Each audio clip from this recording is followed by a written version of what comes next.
Welcome to the Lincoln City Council meeting of January 31st, 2022. In accordance with LB 898, please be advised that a copy of the Open Meetings Act is posted at the back of the chamber by the northwest door. Let us all rise for the Pledge of Allegiance, followed by a brief period of silent meditation. I pledge allegiance to the flag of the United States of America and to the republic for which it stands, one nation, under God, indivisible, with liberty and justice for all.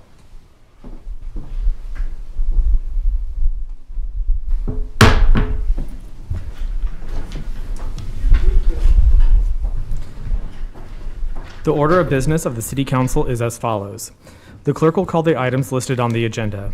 Under public hearing, anyone wishing to speak on an item should come forward after the clerk reads that item. The council shall require any member of the public desiring to address the council to identify themselves, the name of an organization or group, including an address that you may be representing by such person or group, unless the address requirement is waived to protect the security of the individual. The applicant may then make one short rebuttal. Each speaker should begin by stating their name, address, organization, or group, and whether you are speaking in favor of or in opposition to the item. Testimony is limited to 5 minutes per speaker. After all public hearings, the council will vote on resolutions and items listed under third reading.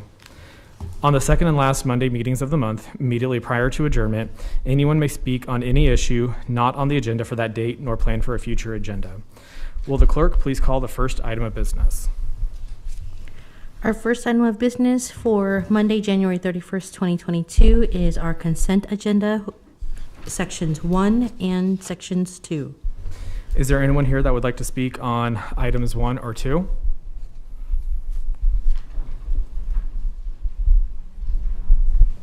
Would that be 1A? Yeah, okay. My name is Francisca, Francisca Beltran, Beltran, and I'm here with the Lincoln Commission on Human Rights, which is a city office. Thank you. My purpose of being here today is to introduce Mr. Harun Al-Haider, who is coming up as or has been nominated to be a commissioner for the Human Rights Office.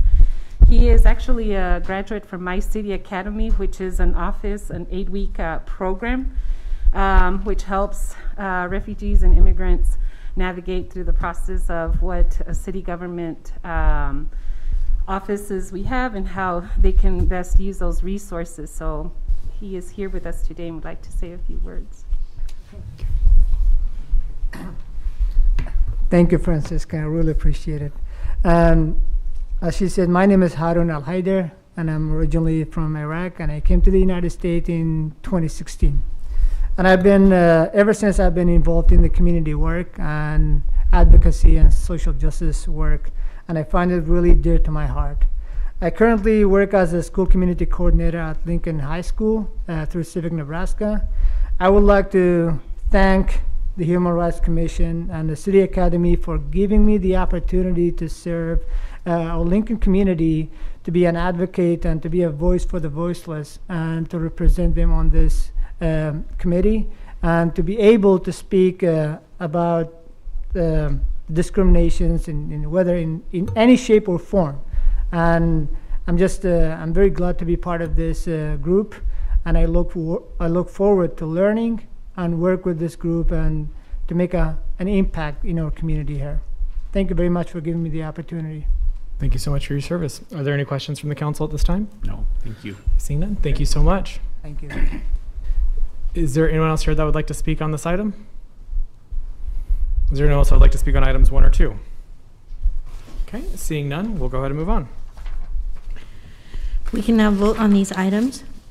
Item 1A is appointing Harun Al-Haider to the Commission on Human Rights for a term expiring December 31st, 2024, introduced by Shob. So moved. Second. Moved and seconded by Councilman Beckius. Any discussion? Seeing none, may I please call the roll? Ward, Yes. Shob, Yes. McGinnis, Yes. Washington, Yes. Beckius, Yes. Bowers. Yes. Motion carried 6-0.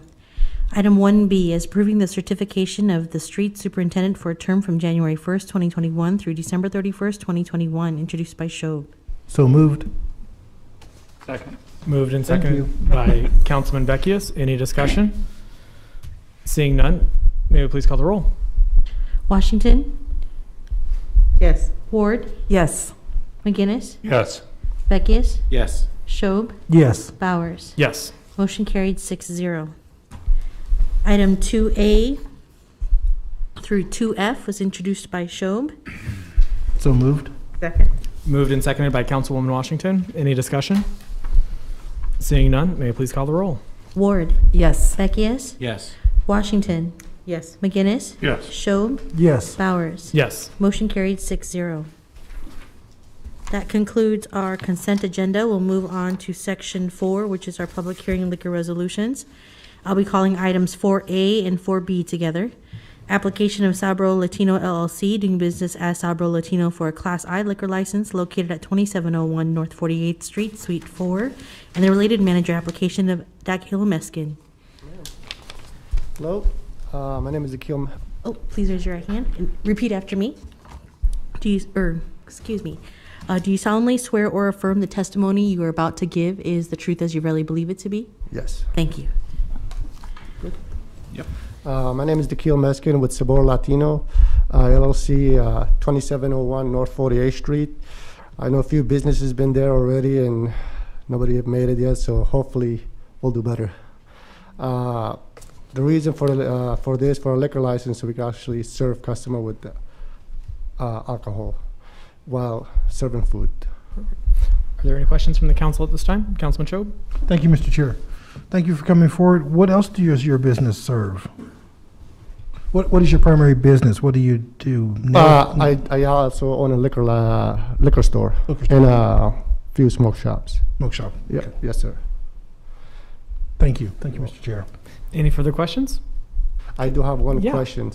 I know when the pandemic just started, the governor made a law that open contain like a cup to go. Is that still available to the restaurants, or that To discontinued? restaurants. That's still continued on. That's still to continue. Yes. There's any way different, or what can we do to do that? Investigator Parker will be able to answer your questions for you and kind of guide you along that way. Perfect. All right. Thank you. Thank you so much. Yep. Is there anyone else that would like to speak on this item? Okay, seeing none. Mr. Chair, since Councilman no Joe? one else is coming forward, I'd like to move approval on items 4A and 4B. Second. Moved by Councilman Schob, seconded by Councilman Beckius. Any discussion?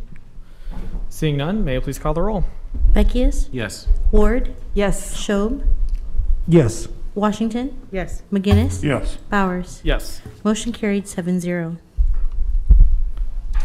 Move on to section 5, our public hearing resolutions. Item 5A, a special permit 17022A, appeal of Dominion South LLC, James Beal amending the existing community unit plan to permit 835 dwelling units, including 462 multifamily units on approximately 152.26 acres on the property generally located at O Street and North 105th Street. This is a continuation of a public hearing, so we'll let Mike Eckert kick it off. Once we've heard from the applicant, then we'll open up to a public hearing again. Thank you. Yes, Mike Eckert with Civil Design Group, 8535 Executive Woods Drive. And today I'm joined by Greg Frazier. Greg, if you want to introduce yourself. Yes, good evening. Greg Frazier. I am an attorney with Klein Williams, Wright Johnson, and Oldfather, 233 South 13th Street.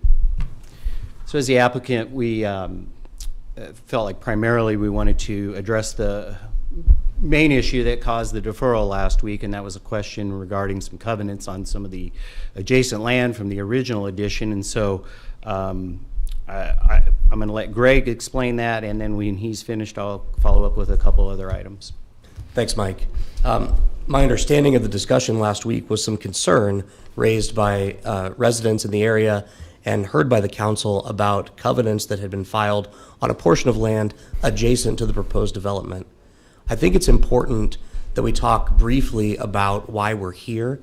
We're not here on a change of zoning or a waiver because the development that's proposed actually complies with the zoning requirements that are currently in place on the property. We're here on a change of CUP, which has been approved by the Planning Commission and appealed to this body. It is the council's purview to review that and to determine whether or not planning made a mistake based on any rule or regulation or violation of some other ordinance that would prohibit planning from making the decision that it made. There is no such rule, regulation, or ordinance that would prohibit the approval of this change of CUP. Instead, the parties that object to the change in CUP have brought forward a portion of a covenant that was filed against adjacent land and now argue that this council should not approve the change in CUP because of those covenants. That matter, to the extent that it's viable, is a matter for the District Court of Lancaster County. This council's determination should be whether or not the rules, regulations, and ordinances, the zoning requirements are followed and met by the developer and approved by planning, and whether or not it should move forward. To the extent that the objecting parties wish to have this matter heard on a basis that there is a contractual provision that prevents the developer from proceeding on its plans, that matter should be heard in front of the district court and not in front of this council. Moreover, even if it were appropriate to be heard in front of the council, it would not succeed. The covenants in question do not touch the land in question. In fact, the covenants in question were filed before the developer owned the land in question. For these reasons, the covenants cannot restrict the ability of the developer acting within the zoning requirements of the city to develop the land. Thank you. If you have any questions, I'd be happy to take them. Are there any questions at this time? Councilman Washington? Thank you for coming today, Mr. Frazier. So there were a lot of questions last week about Outlot G and Outlot H and whether or not the covenants covered those. And we were having actually a hard time finding Outlot G and H, and then we thought maybe we were a little out of date on the maps. Do you have anything you could add to that? I don't. Mike was probably able to speak to that more effectively than I can, but I can tell you from my review of the covenants and the legal descriptions therein, and from my understanding of the ownership of Outlots G and H at the time that those covenants were filed, that they did not affect Outlots G and H and the position of the currently proposed development, because they did not describe those outlots within the covenants, and more importantly, because those outlots were not then owned by the developer, such that the developer could not have placed covenants on that land. Thank you. Any further questions at this time? So, in summary, I think Greg helps out on those legal issues that I couldn't address last week that were brought to our attention. And I think we conclude that the neighbors do have rights if they choose to take a judicial route to settle that. But this is a legislative route, which the covenants really have no bearing on. And so we continue to believe this is a good project, meets the comprehensive plan goals by increasing the density from the Dominion development from 2.8 units per acre to 5.2, which is above the goal of the comp plan of 4, as well as I mentioned last week, we have got over 380 feet to the nearest adjacent property line, and a bit more of that to the nearest adjacent house on the west, a distance further than that to the north, and that the developer still would have 154 lots to sell around the multifamily area. And so in essence, he has somewhat put his money where his mouth is, in that if the apartments are such a diminution of value and not so desirable to be near, then he may have trouble selling those lots. We've worked with them and given concessions on the setback of the residential buildings to be more than 100 foot from the property line. We have diverted all of our access points to the complex down to the southerly road named Wayboro Lane, closer to O Street, which is the predominant route the traffic will come in and out of. And we have also gone on record that we will provide protective covenants on the single family area to the north and west of this project after the 7th edition plat is filed sometime this year. So with that, I'd be happy to answer any questions, and we can certainly have a discussion during the rebuttal session. Are there any questions at this time? No. Okay, seeing none, thank you so much. Thank you. We'll now open it up to public comment. Folks are asked to speak for a total of 5 minutes. When you come up, please state your name and your address. When you hear the first buzzer, that means that you have 1 minute left. The reason why we have a 5-minute time limit is to make sure that we maintain order and decorum, and to give everyone a chance to testify and to speak. I know that Ms. Dornbus has kind of been one of the leaders, so if she wants to speak first, we'll go ahead and recognize her. Hey there, thank you for being here again this evening and for entertaining the continuation to tonight from last week. I wanted to bring forward some information that I had found this week. I emailed it all to the council packet email today, and I hope that you are able to review it. I respect that maybe you didn't, so I also have copies of it. And then perhaps Attorney Frazier could also look at it, because it is covenants that were filed on May 20th or May 17th, 2021, that apply to the 4th edition of Dominion at Stevens Creek. That name now, because the nomenclature of the outlot has changed over time, as was discussed at the last meeting. It is now Outlot A. That is the outlot of interest that corresponds to the plat from the 4th edition of Dominion at Stevens Creek. That was filed with the Register of Deeds in May of 2020.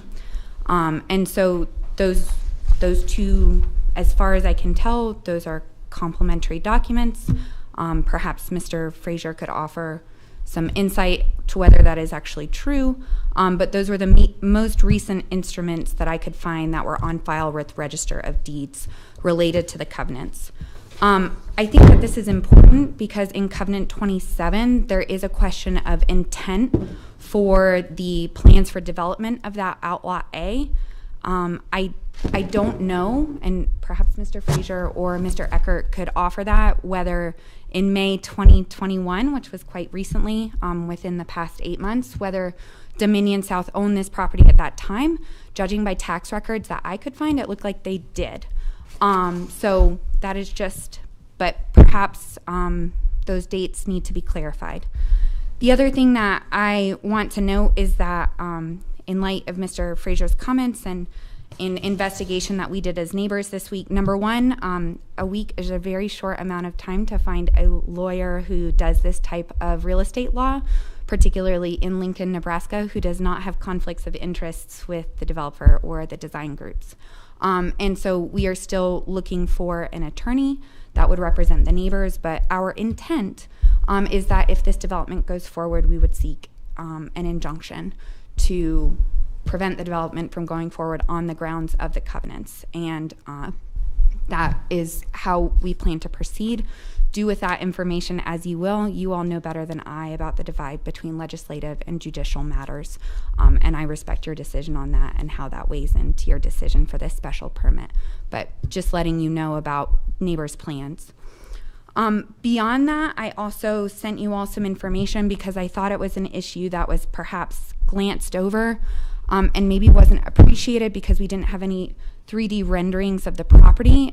We did a balloon demonstration this weekend of the height of the proposed buildings. That was sent to you in PDF format with the photographs from various locations around the neighborhood.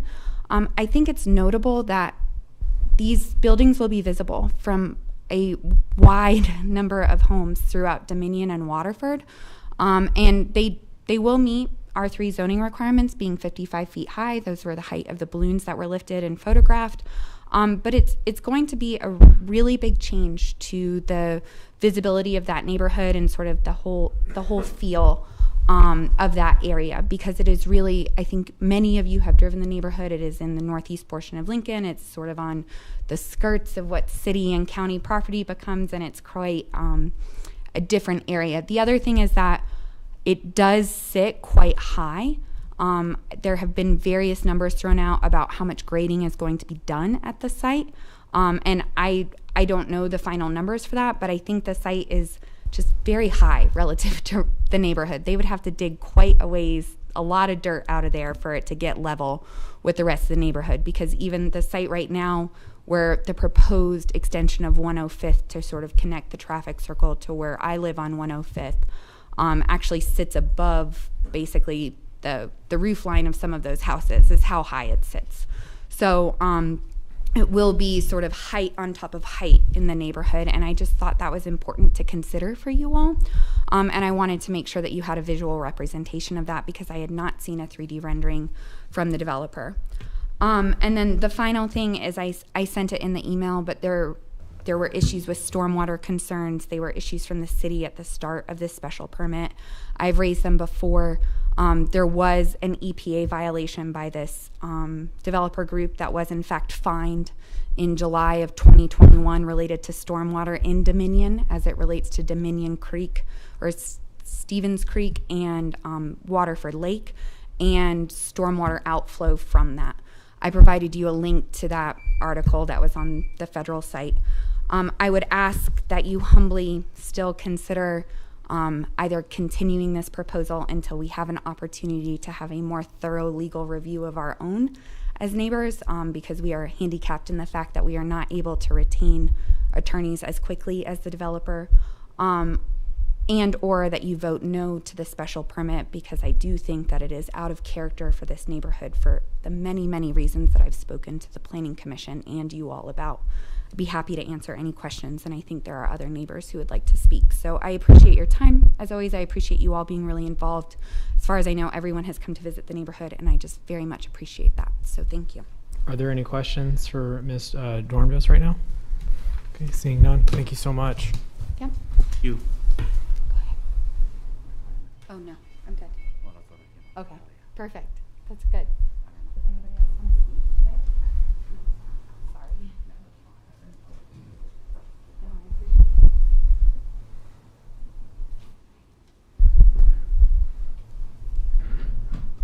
Hello, hi. I'm Claire Morris-Ecker, Morris-Ecker, EACKER. I will not repeat a lot of what we spoke about last week. You all are aware of our issues. The one question that I did have, and it escaped discussion because we had not been made aware of it. This is, and I don't know how this works. This is not a very good copy. Do I have that right? Anyway, it's the CUP plat, and I've highlighted the notes that I have sent to you that indicates that this was subject to, I'll read it to you since you can't read it on there. Site notes were highlighted. Number 9, prior to any final plat in Phase 3B, Waterford Estates preliminary plat must be amended or the Dominion site plan revised to match their currently approved plan. And I'm assuming that there refers to Waterford. And condition number 10 says the access of Boathouse Road will be coordinated within the adjacent developer. We found out later that this at the Planning Commission approval, that part of the approval indicated that eliminate items 9 and 10 from the site notes. And I am unclear as to why the Planning Commission removed those items from the site notes. I have a theory that it might be because for some reason they decided it wasn't relevant to Waterford, and yet I live a block away. I live at 461 North 104th Street, and I am a block from Dominion. So the other thing is, I don't know if it was a condition of the plat or the CUP that has been satisfied and documentation has been provided somewhere that this these two conditions have been met. I don't know, and we can defer to Mr. Eckert to give us that information. The only other couple items I'd like to bring up quickly is the Ada Robinson Elementary School opens in the fall of 2022, and it's located in Waterford Estates. It will have 525 students at its capacity. With the increased density already, the Ada Robinson Elementary School will probably be over capacity with the increased density. It was mentioned that builders own lots there in the single-family area in Dominion, and I spoke to a builder who owns lots in Dominion and Waterford, and he explained to us that he will not be purchasing any more single-family lots for development or anywhere in the area, quite frankly, because of the detriment they felt to the overall look of the neighborhood, and that he would probably be selling the lots that he currently owns, and he will not be developing that. That conversation was relayed to my husband, and I don't have his name, but it's someone that is does a lot of building there. And the last thing I want to remind everyone, and there's been a lot of discussion about covenants, and that's a legal matter, but a covenant is a noun meaning an agreement, and it is a contract drawn up by deed or a clause in a contract. And the synonym is a promise. And these are, I say these, Dominion, but I live in Waterford. I feel equal with them that this promise has not been kept. We only had 4 days to search for an attorney. I spoke to 3 attorneys personally myself who couldn't help us. The conflict of issue, as was discussed, but was not disclosed as to the reason for the conflict. We had to do a wider search, went outside Lincoln, and it was recommended to us that we seek legal counsel in Omaha. So I'm asking you to vote no. This is not the development at this time. Or if you can't vote no, I ask you to continue this at least 90 days. We did not have adequate time, and to even rebut was presented here tonight by legal counsel to the developer. And any questions? Are there any questions? Okay. Thank you very much. Thank you so much. Mm-hmm. I got everything. Is there anyone else who would like to speak on this item?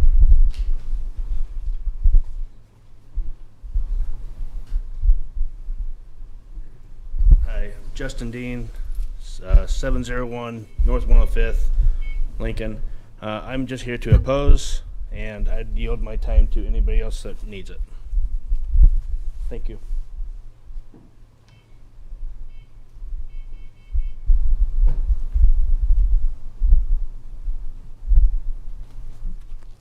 Good afternoon, Ward Greisen. I spoke last time, 10501 O Street. Just live across O Street from the development there. I took some photos as well during the balloon demonstration to, I don't know if I got to hit something here to get that to show. It'll show up in just a second. Okay. Just to kind of visualize the impact, I testified last week that you're basically putting the tallest buildings on the highest elevation point within the entire neighborhood. And so this is what it looks like. The picture on the left is really out in my driveway. So that's the picture. The circle right there in the center is where the balloon is at. That's 55 feet. I know there's talking about taking, at least the numbers I heard was 25 to 30 feet off grade for this building, but that's still going to be a very monstrous buildings, 7 of them, is what I'm being told, right inside of that, right on the edge of that neighborhood. It's also, this is the approach in the neighborhood, so it is going to be the focal point, which I testified last time as well, for that neighborhood. So I think the impact there is pretty significant. To show the highlight that it is the highest point within the neighborhood, I took a panoramic. Literally, you can see 365 degrees around the top of all the houses. This is looking south toward mine and O Street there, but the point of the panoramic, and you can't see the details very well, but it is the highest point there, is definitely going to be a focal point. And then I talked a little bit about traffic and the impact of traffic, and a lot of people talked about the traffic through the neighborhoods. So this is the first roundabout just south at 105th Street headed in, the first roundabout. You can see somebody left a pair of tires sitting on the roundabout over the weekend here. And so when you talk about the added traffic and the impact of that through the neighborhood, I think that's very impactful. Clearly, as you build more around there and you get families and you bring more people in, this type of stuff is only going to get worse. And I can tell you, I know, again, as I talked about last time, that people think O Street is the answer to dump the traffic onto O Street. And O Street, in the conditions that it is and how busy it is, people are going to cut through the neighborhood. They're going to get funneled to the south, and they're going to turn around and head right up 104th to that elementary, or to get across over to Holdridge, because I see it now. I mean, it's happening right now, and we don't even have anywhere near the amount of density there that's going to be there when you put in apartment complexes there. So, for the same reasons I spoke last time, I am opposed to this. Again, I talked about impact. The impact is big. The need, I have still yet to hear anything that really talked about a real need for this apartment complex. I testified last time on how many apartment complexes I counted on the east side of town there, right along 84th and O. It's significant, with many more currently being built and in the plans. I don't think the need is there. And then the transparency, which I touched on last time. I mentioned I attended some of the very first meetings when they were talking about this entire development. One of the biggest concerns brought up was stormwater. There was a lot of runoff when it was a field, a row crop type field coming off there. There was residents below. Really worried about the runoff once they started developing that and putting concrete and everything else. And then only to learn that there was an EPA violation, last year, mid last year, is really disheartening, because again, they trusted or instilled that they would take care of that and there would not be issues with that. And then yet there is. And that's really, really disheartening that, going on what they said they were going to do, they did not accomplish that by the violation. So again, as I mentioned, I'm definitely opposed to this. I hope you'll take all of my comments into consideration and you will oppose it as well. Thank you for your time. Thank you so much. Are there any questions? Seeing none, thank you so much for coming down. I'm going to submit this as well. That'd be great. Thank you so much.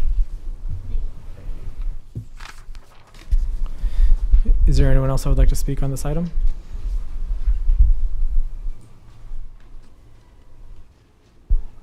Hi, my name is Jeannie Greisen, and I'm also at 10501 O Street. And I was not here last week, so I'm coming to oppose this special permit as well.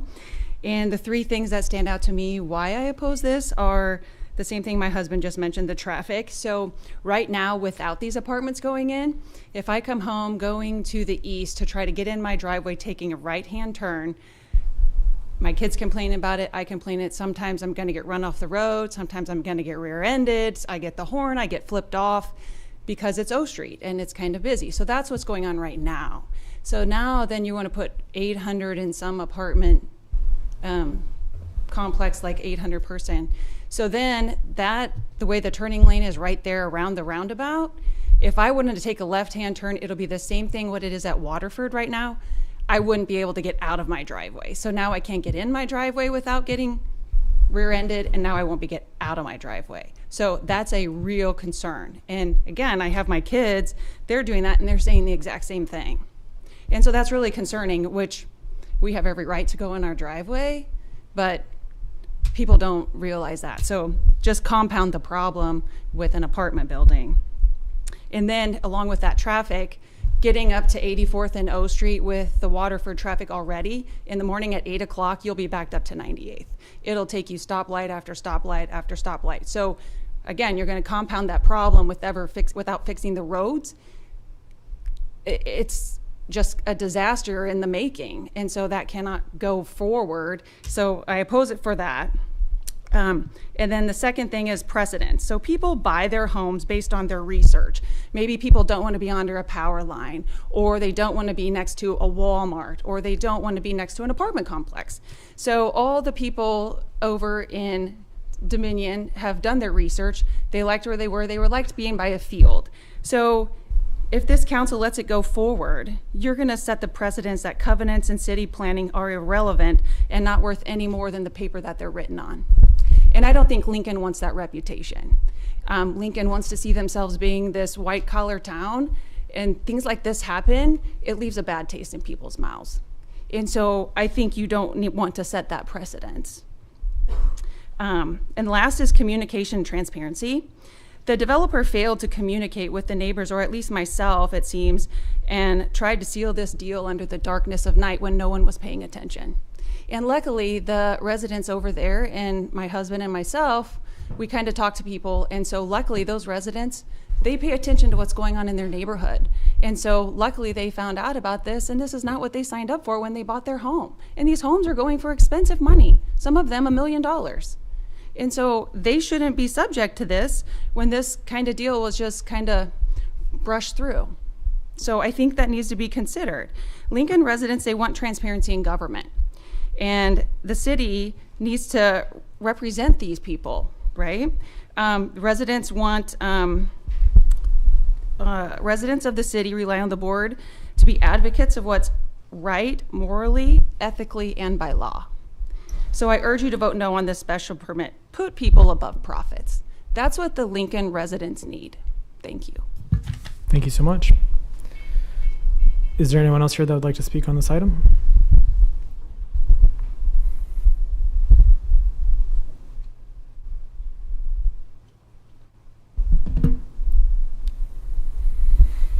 Hi, my name is Meredith Ruby. I live at 1424 North 104th Street.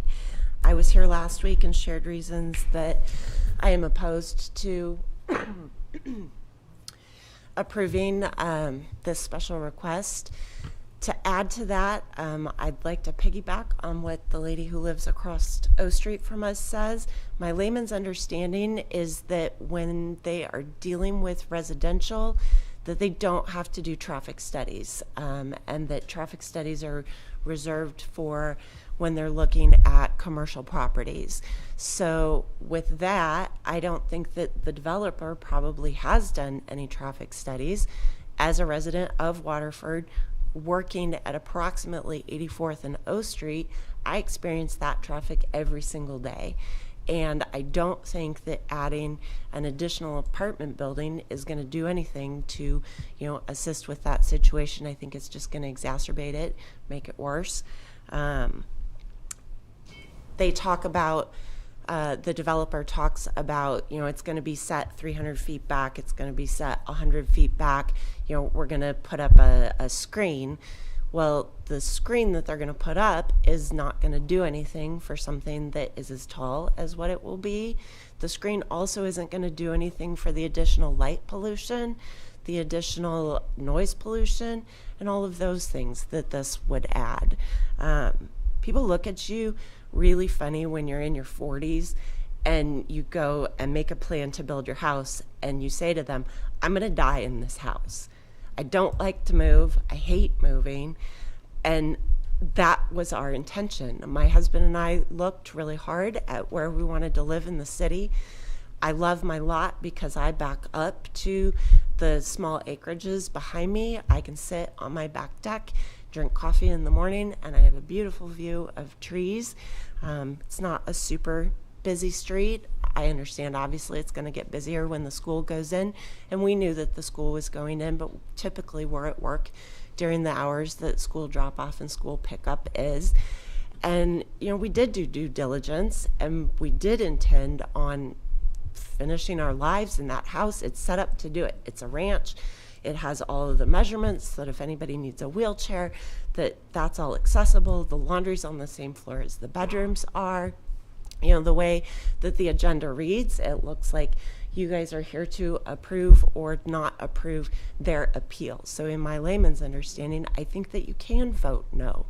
We all appreciate the time that you've taken, that you've listened to all of us, and I hope, as my neighbors do, that you will either give us additional time to come up with the resources needed to fight in a different way, or best case scenario, that you vote no. Thank you. Thank you so much. Are there any questions?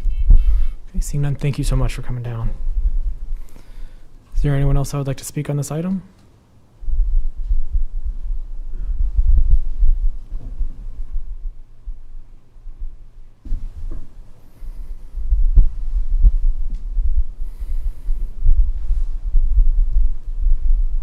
My name is Brandon Lee. I live at 834 North 105th Street. I was just going to put a couple things on here to kind of give perspective. One of my neighbors in the neighborhood got this in the mail. So this thing comes on. Talks about another apartment complex that's going to be built relatively close. It's going to be on 98, just north of 98th and O Street, and I'll show on a map there. Proposing a use permit and change of zone. Multifamily dwellings at 5 commercial pad sites on the property containing 24.24 acres. The use permit proposes 505 dwelling units, 48,000 square feet.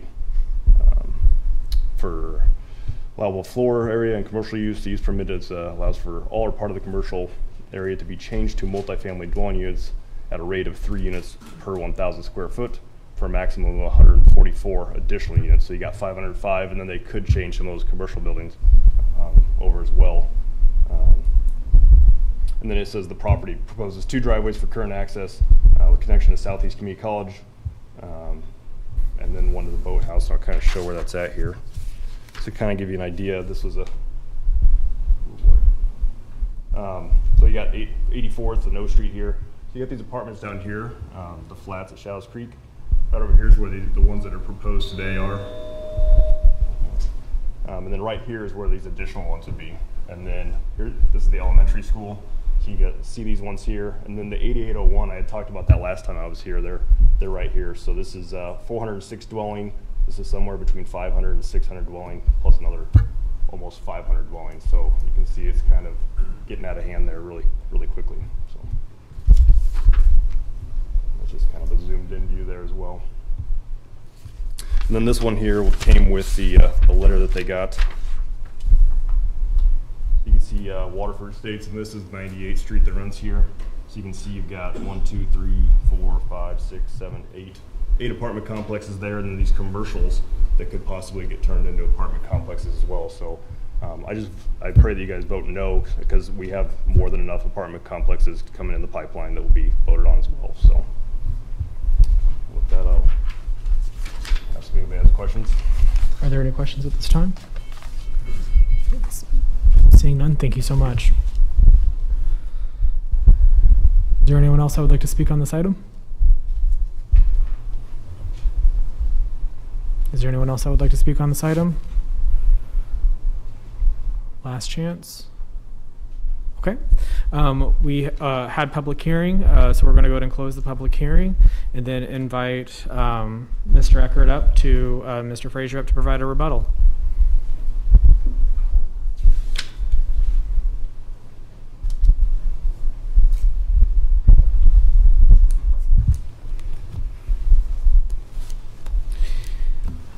Thank you. I will let Greg speak about the 4th edition covenants. We maybe quite didn't understand what was being said, but we don't think the circumstances may be any different in terms of the legal issues. Yeah, I guess a couple of things on that. First, I don't believe that there are any covenants which restrict specifically the development that's considered. Even if there were, that issue is not for the council to decide. If there were, as some of the residents have spoken about, they intend to hire an attorney and to pursue that matter in court. They're certainly welcome to do so. I don't opine on whether or not they'll be successful. I think that the covenants speak for themselves and do not prevent what we're proposing, but that matter is for the district court to decide, not for this council to decide. A couple of other matters that were brought to the council's attention at the public hearing were that the building's too tall. The building, in fact, complies with the standards and requirements set out by the city with regard to the height within this zoning development area. And with regard to the injunction that the residents indicate that they may seek, injunctions, and really any legal case that begins, must start with a controversy, must start, and in the case of an injunction, with something that's trying to be prevented. Certainly, I don't believe that the residents think that they're going to try and enjoin the city from acting in this matter. What they want to do is enjoin the developer from proceeding on the development. But the developer can't do that until the city makes a motion or hears this motion and makes a determination. And so for that reason, kicking the can down the road on this matter is not going to assist either party in this, because all it's going to do is prevent an injunction relief from being sought, because there's not a case for the court to hear. For those reasons, I think it's appropriate that the council decide this matter today and decide it in favor of granting the change requested. Thank you, Greg. Just a couple other things that I want to go through here quickly, just point by point. I'm going to put up this exhibit on the lady, I believe it was Claire, I can't remember her last name, mentioned about the note number 9. And the reason it's being requested to be removed now because the conditions for it have been addressed. What that basically was, when Dominion was preliminary platted, the road network that we showed connecting to Waterford here, this road matched up, but none of the other roads did because of their preliminary plat layout. And so at that time, we were working with the Waterford developer. They were going to amend theirs.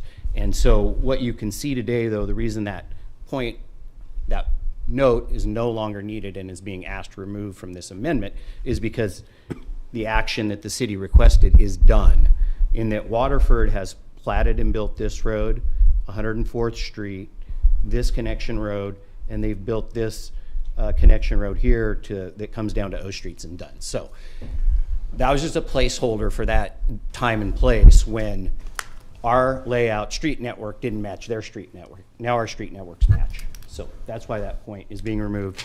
So nothing conspicuous about that. Yes, this developer did, just to make sure everyone's clear. So you have, when you come to hydrology, there are two sets of issues. There are the sets of issues that are addressed during construction for your stormwater runoff and the siltation and other things leaving the site. And yes, this developer, like a few others in town, when EPA makes their bi-yearly visits, did receive a hefty fine, and he learned a valuable lesson, but he paid the price for that. But that was with controlling things during the construction process. That's ongoing. The city has the ability that they monitor this continuously. All of our clients get notices of violation, and you need to take corrective action. So that's handled greatly by the city. So that's different than the hydrology that is done to create the permanent detention cells. And I think what they're specifically probably referring to is that in this amendment, there is a note that we cannot go forward to building permit stage until we have adequately addressed the permanent stormwater solutions in the detention cell, which is thoroughly reviewed by the Watershed Management Department. Any corrections, verification of sizing needs to be done. So there are two issues. And so believe me, the city will not grant any building permits on this project until the grading and detention plan is thoroughly reviewed and approved. And then then during construction, those same monitoring, the ability to fine is all in place. There are a number of protection measures for that. So, as I mentioned, the developer learned a lesson on some of the things that weren't corrective actions that weren't being done and paid the price. The other item regarding traffic, so we've talked about it. We've talked about it using O Street, and people complain about O Street. I think it's important to remember that 18 years ago, our community came to a consensus and said we're going to implement impact fees so that people that do development and have an impact on our streets and our sewer and water help contribute to the problems they're creating. And that's exactly what we have here.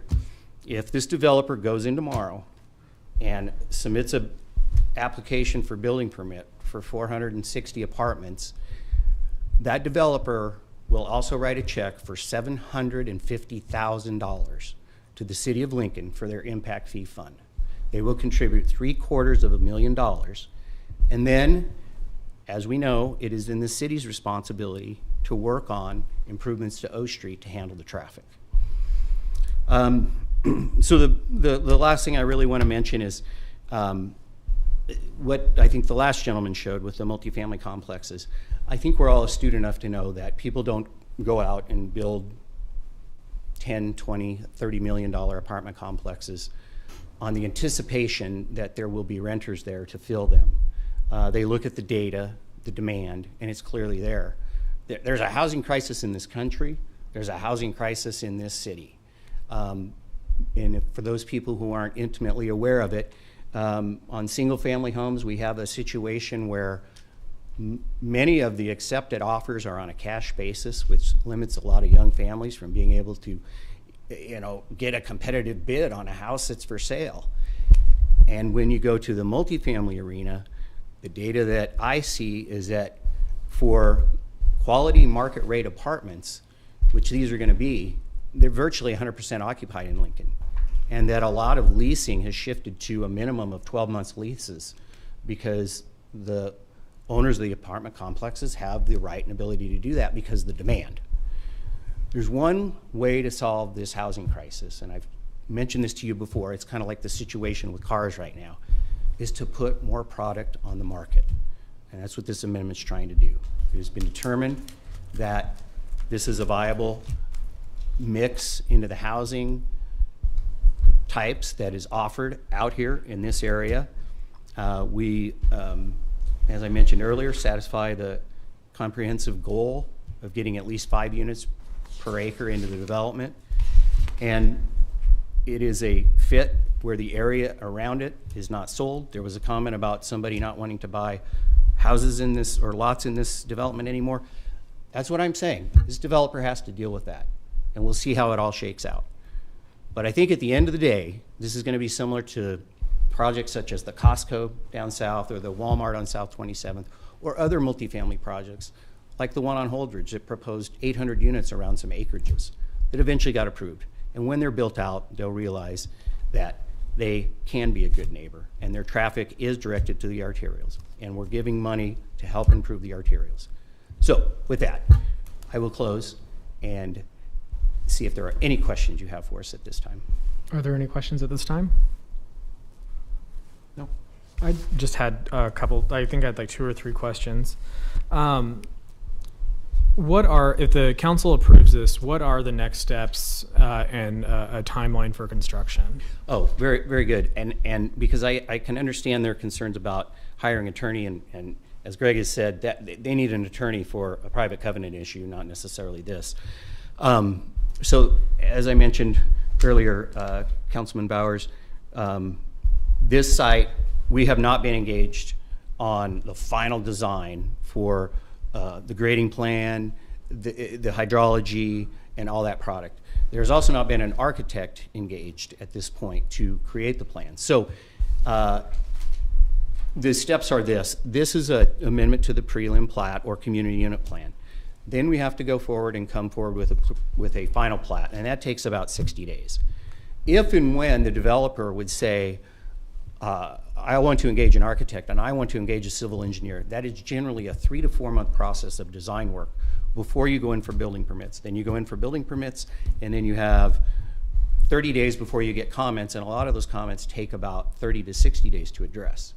So if the developer said go today, it's highly unlikely these units would be up by the fall. And so just because of all those timelines in the approval processes that we have before us. So there would still be time then for an attorney to take this to a district court if necessary, Yes. or if that's the will. Even the final platting alone is a 60 to 90 day process. And to be clear, there's no waivers that you're asking for. Another question that I have is, this goes through the planning commission, and then planning commission votes on it, comes to the council based on an appeal. I am curious to hear at what point, or what are some signs that a council should vote to go with an appeal and to side with the neighbors versus the project that's going forward. Does that make sense? What are some things? So of course, you're saying prove it as it is. I'm kind of just to play devil's advocate. At what point, or what are the things that the council then should be voting on to deny it and to vote with a neighborhood? So it That makes seems sense? it does, Okay. And I appreciate the question. It seems to me that the role of the council on appeal is to determine whether or not the planning department acted outside of authority or acted in a way that was contrary to an ordinance, regulation, zoning, or other statute applicable to us here. Because we have a planning department for a reason, right? We've delegated authority to that planning department to make determinations about what housing is needed, whether or not the roads can handle the traffic, and whether or not the zoning is complied with, whether or not there's been enough information provided to the professionals that act on the planning department to determine that this is a good project to move forward for our city. And they have done that. And so now the council has been faced with an appeal. And the council has to decide, are we going to second guess the people at the Department of Planning that we've put in that position to look at these issues and to make these determinations? Is there something that they got wrong? Or are we simply substituting our judgment exclusively for theirs without listening to what planning has told us after their study of the issue? In this case, there's not something that is outside of zoning. In this case, there's not an ordinance, a height regulation, or some sort of other issue that this council should step in and say, absolutely not, planning, you got this wrong, and we're not going to accept your determination. If this were a waiver or a change of zoning, that question would be different and certainly broader. But we're here on an appeal on the approval that planning gave on the CUP change. And so I think it's appropriate to look at it more narrowly than that. And I think, Councilman Bowers, traditionally we see a reduction in setback as a request that council would consider, a hardship with the neighbors, a waiver of height. Those seem to be the most two preeminent, maybe changes in some landscape screening as elements that are usually items that would give them this body pause because you're asking for an exception. And that's our point in this project. We're not asking for an exception.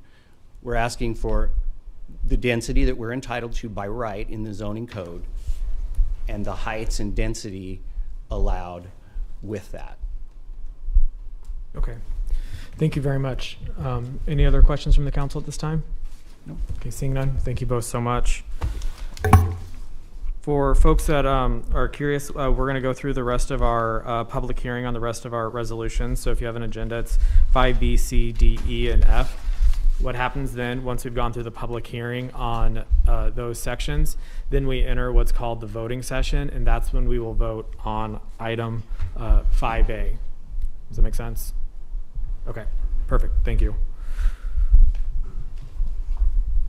We're calling item 5B, declaring the official intent of the city to serve as an issuer of multifamily housing revenue bonds in an aggregated principal amount not to exceed $18 million to finance the construction of up to 140-unit multifamily housing facility development to be located generally at 5000 South Folsom Street. Oh, hang on 1 second. Can we get Councilman McGinnis back?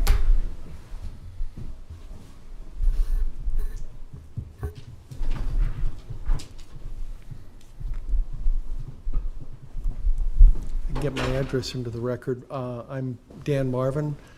I'm Director of Urban Development, 555 South 10th Street. And with me is Mike Rogers with Gilmore and Bell, Bond Counsel for the city. Address 2120 South 72nd Street, Suite 1000 in Omaha. I think to try to expedite things, Mike and I were going to come up and just talk about intent resolutions. I know that there's other parties that want to speak specifically about the intent resolution, but you have two before you, and I thought Mike would be one that could answer questions about the legal aspects of what the intent resolution is, just generically.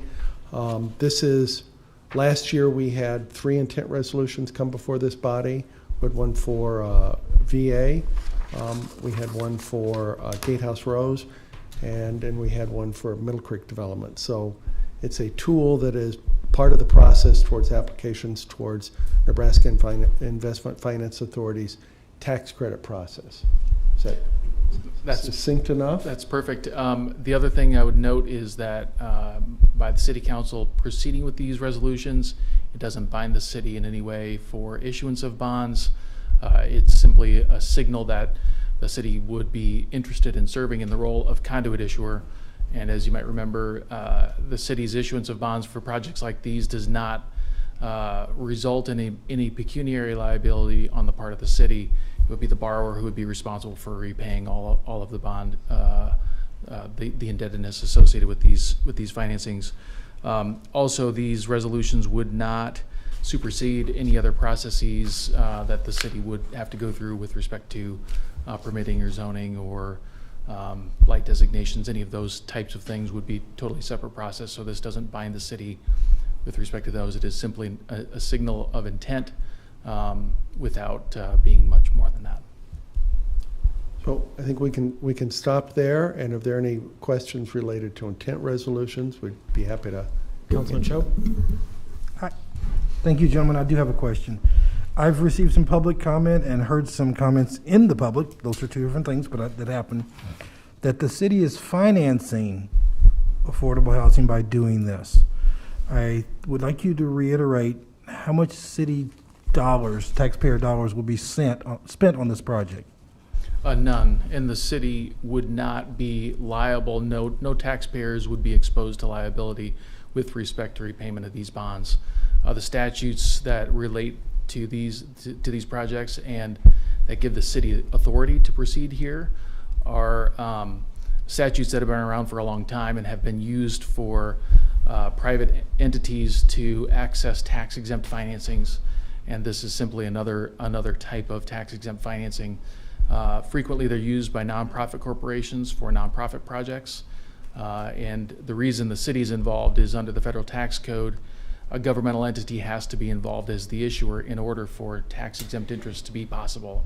And so that's really the city's role here is a facilitator for those tax-exempt financings without being on the hook with respect to repayment of those obligations.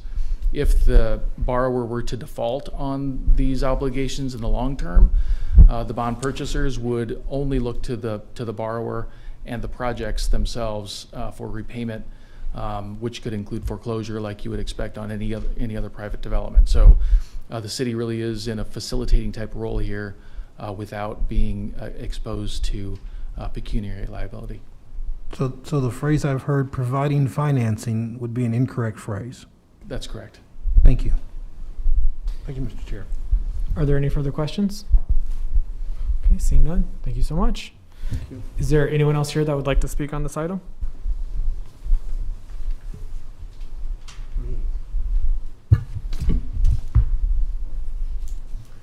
My name is Fred Hoppy. I'm live at 1600 Stony Hill Road, and I develop affordable housing. And it is my company that is asking you to issue the intent resolution for up to $18 million worth of bonds for a project we're calling Foxtail South, or a neighborhood that we're developing between Pioneers and Old Cheney on South Folsom Street. I've sent many of you information about it. We're trying to develop an affordable housing subdivision. The first project we want to do in that subdivision is a 4% low-income housing tax credit bond application.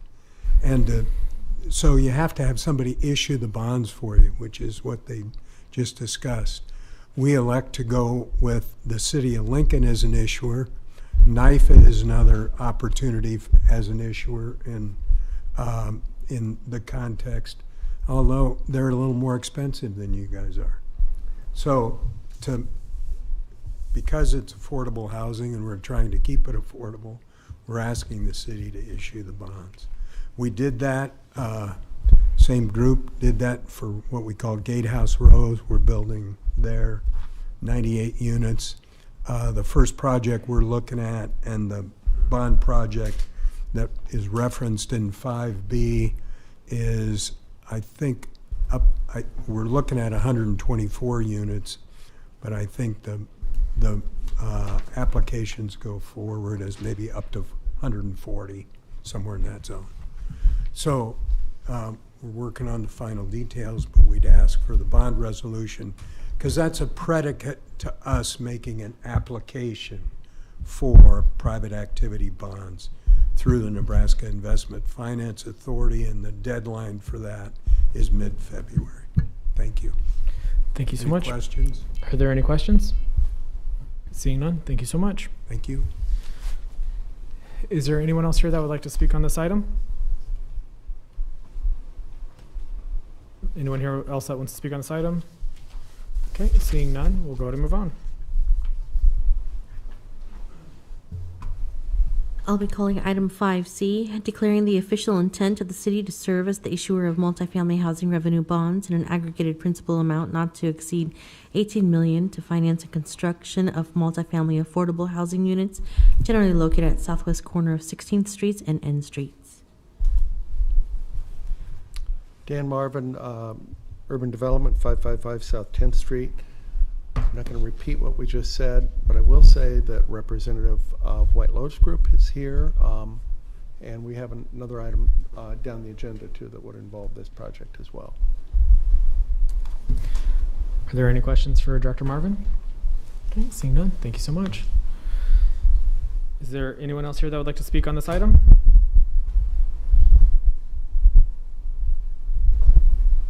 All right, seeing none, we'll go ahead and move on. Item 5D is approval of the First Amendment of the Conditional Zoning and Annexation Agreement for Camping World Lincoln between the city and FRHP Lincolnshire LLC to amend the provisions related to the timing of construction of road improvements for the property generally located at approximately North 64th Street and Arbor Road. Good evening, Abby Luttrell from the Law Department, 555 South 10th Street. Before you tonight is just a very minor amendment to an annexation agreement that was approved several months ago. This is 63rd and Arbor Road. As part of that annexation agreement, the developer, which is Camping World, agreed to install some pavement improvements, turn lanes into the site. There's been some other activity in the area, Central Lumber, who's also on your agenda tonight, and there were some efforts by transportation and utilities to perhaps coordinate some of that construction. Ultimately was not able to make that work, but Camping World kind of held off doing their improvements while that was being explored. So they have an executive order, they have posted a surety, they intend to construct these turn lanes as soon as weather permits, just hadn't done so because the city asked them really not to while we looked at options. They are looking to open this month, or excuse me, next month, February 21st, and would like their occupancy permit before those turn lanes are in. Transportation and Utilities has looked at the site and their expected traffic and doesn't see a safety concern. Building and Safety is comfortable issuing the occupancy permit. So this is really just to get the paperwork in order to allow them to have their grand opening this month prior to those turn lanes going in. And I can answer any questions. Are there any questions? Okay, seeing none, thank you so much. Thank you. Is there anyone else that would like to speak on this item? Anyone else that would like to speak on this item? Okay, seeing none, we'll go ahead and move on. I'll be calling item 5E, appealed by Jane Seepy of Planning Commission, approval of special permit 21055 to allow for the sale of alcohol for consumption off the premises on property generally located at 2645 O Street. Is there anyone here that would like to speak on this item?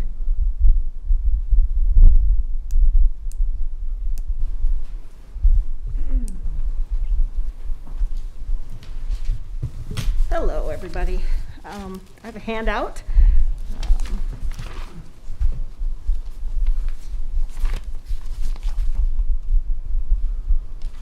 It should be enough for one for everybody. What you're seeing is a map of roughly 27th and O. O Street apparently is the theme tonight.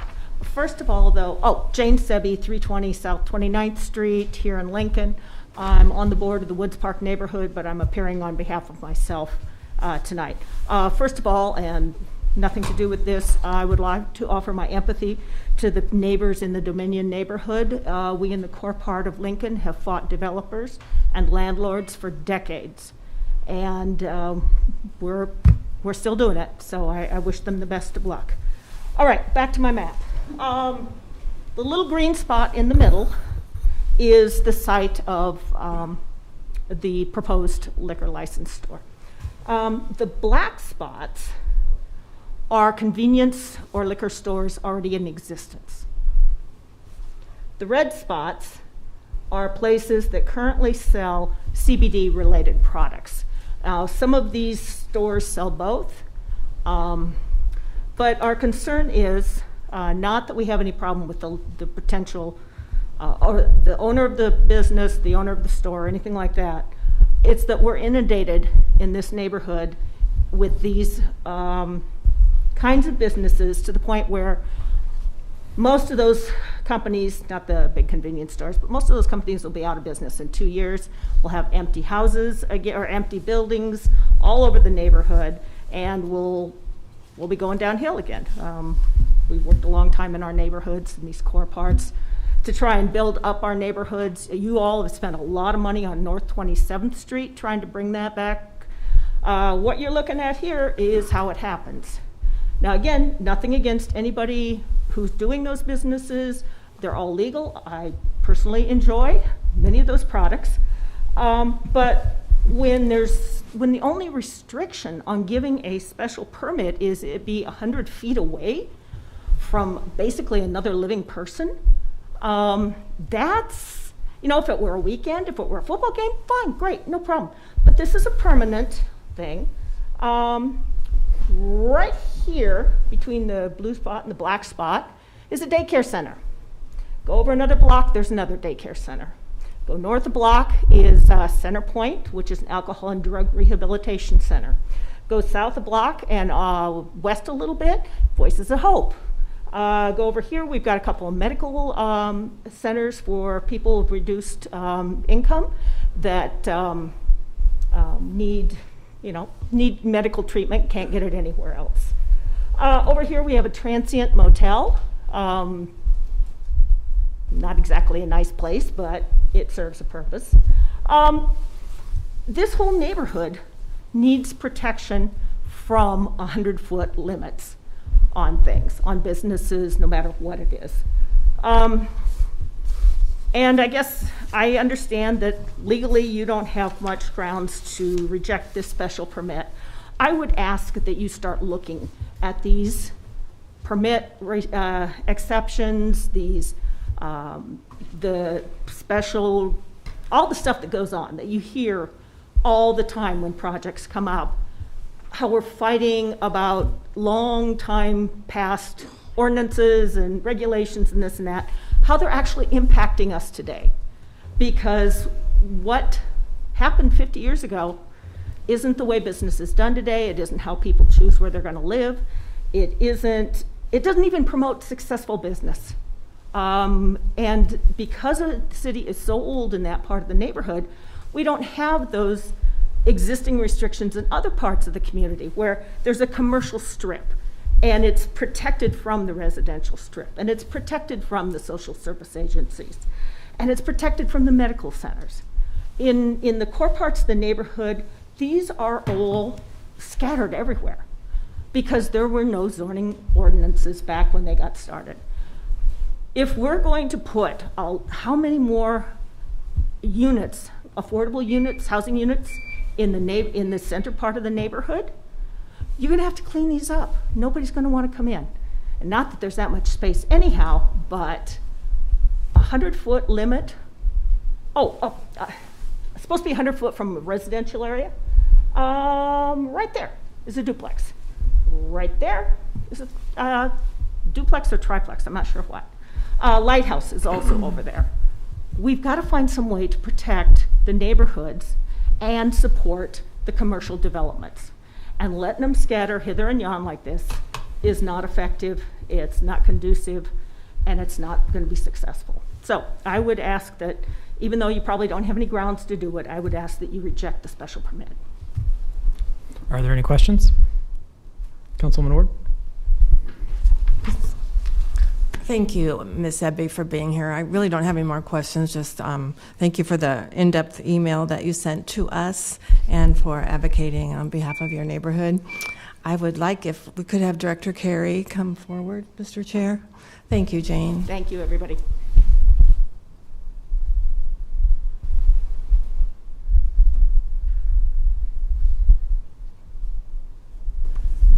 David Carey, Director of the Planning Department at 555 South 10th Street.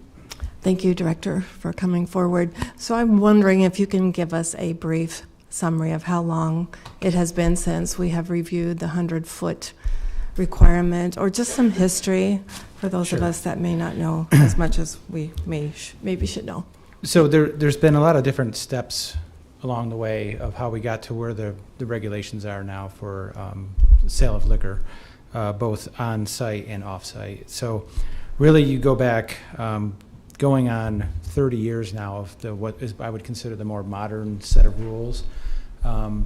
And actually, as recently as the early 2000s, we actually did update to what we have today, which is the special permit.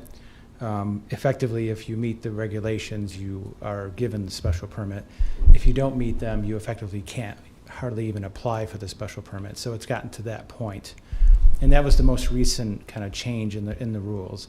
So it's been kind of a long history. I don't have a timeline here to go through step by step, but I guess what I would point out with that, answering that question, is that we do, on all the special permits for the sale of alcohol, the very first thing we do is that we do those measurements, the 100-foot measurements, to the other uses that need to have that 100-foot spacing. And we check twice just to make sure that we're getting it right. And for example, the daycare facility that is in the same building along the strip there actually is 112 feet away from the premise of the sale of alcohol, the potential sale of alcohol. So while it is, it's close to that 100-foot, it does meet the 100-foot spacing. in all the different directions. Sure, and I appreciate that. And I understand I didn't talk to you prior to this, so I didn't mean to catch you off guard. So I appreciate the fact that a timeline isn't readily available. I do understand. Do you believe it's time to review some of those standards again or requirements? 100 feet to me is not very far, but I'm not that great at judging in distance either. What I can say to that is that when we talk about the number of these types of applications that we get, and we get quite a few every single year, that the vast majority of these are not very controversial, that the vast majority are meeting the requirements and the spacing that we have on the books. And I would leave you with, I think you would have just as many people saying that we should have less stringent rules as there are to have more. So it's one of these topics that always has two sides of the discussion. And that's fine. It's just that I don't think that there's been an overwhelming call for opening up the books and looking at that. Now, if we are directed to do that, certainly we will do that.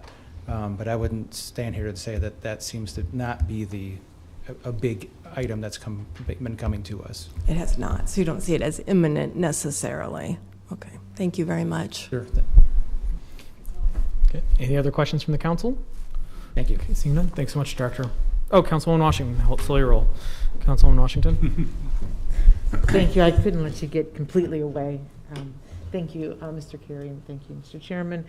When I was reading through this appeal, and I looked at the measurements, because at one point it said 112, one point said 100, one point said nearly 100, and I was like, okay, I need to know exactly what we're talking about. And there's also a zoning measurement of 150 feet from the back door of a loading.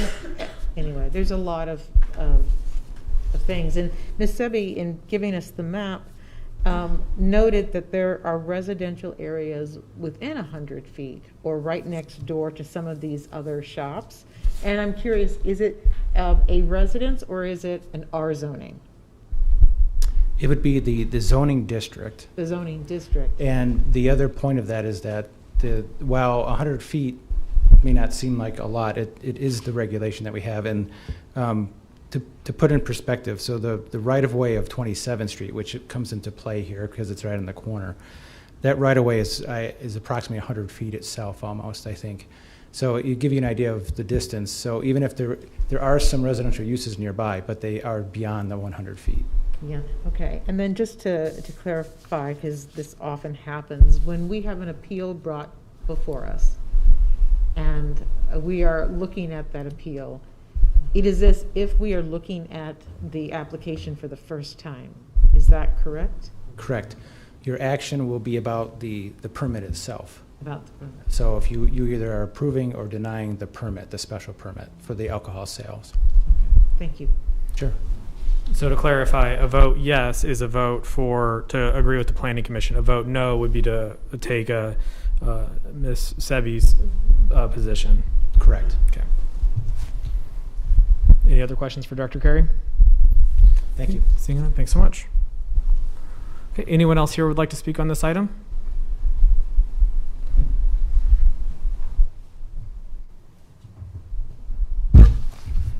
Hello, I'm Nick Glass, Glass Law, for and on behalf of Mr. Wynn. We're here obviously in opposition to the appeal. Don't mean to make jokes right away, but lawyers give a lot of headaches, and I opened an office on North 27th and no one complained about that. So I'm in the area and I appreciate new businesses. On 27th and no, it's not very far away from me.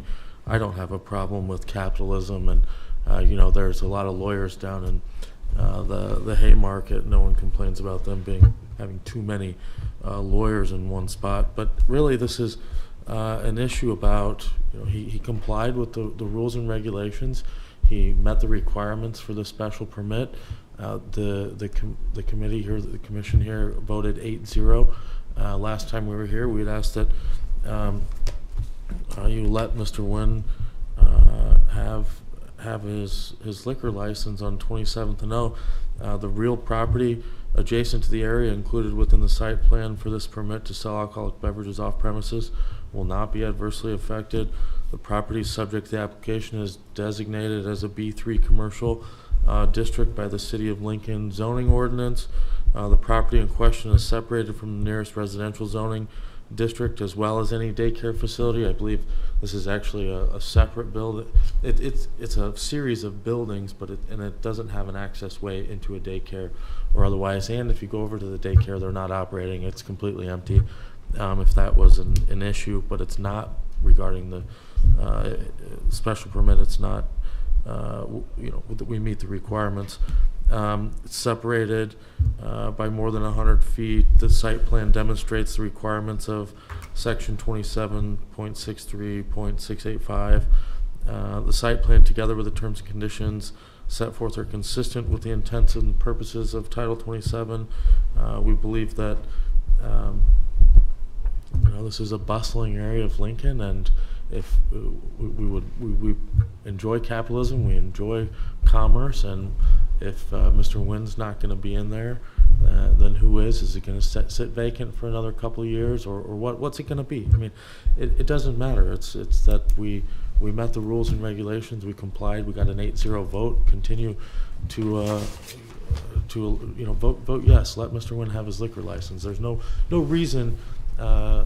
Ms. Selby, I apologize if I misstate her name, but there's no statutory issue with what we've done, and she hasn't raised any of those issues either. So on appeal, it's not. I don't believe there are any issues before you, that would otherwise warrant her getting a no. I don't think there were any issues properly before us. So with that, I submit. Thank you. Thanks so much. Are there any questions? Okay, seeing none, thanks so much. Is there anyone else here that would like to speak on this item? Okay, seeing none, we'll go ahead and move on. Item 5F, accepting and approving the report of new and pending claims against the city for January 1st through January 15th, 2022. Is there anyone here that would like to speak on this item? Is there anyone here that would like to speak on this item?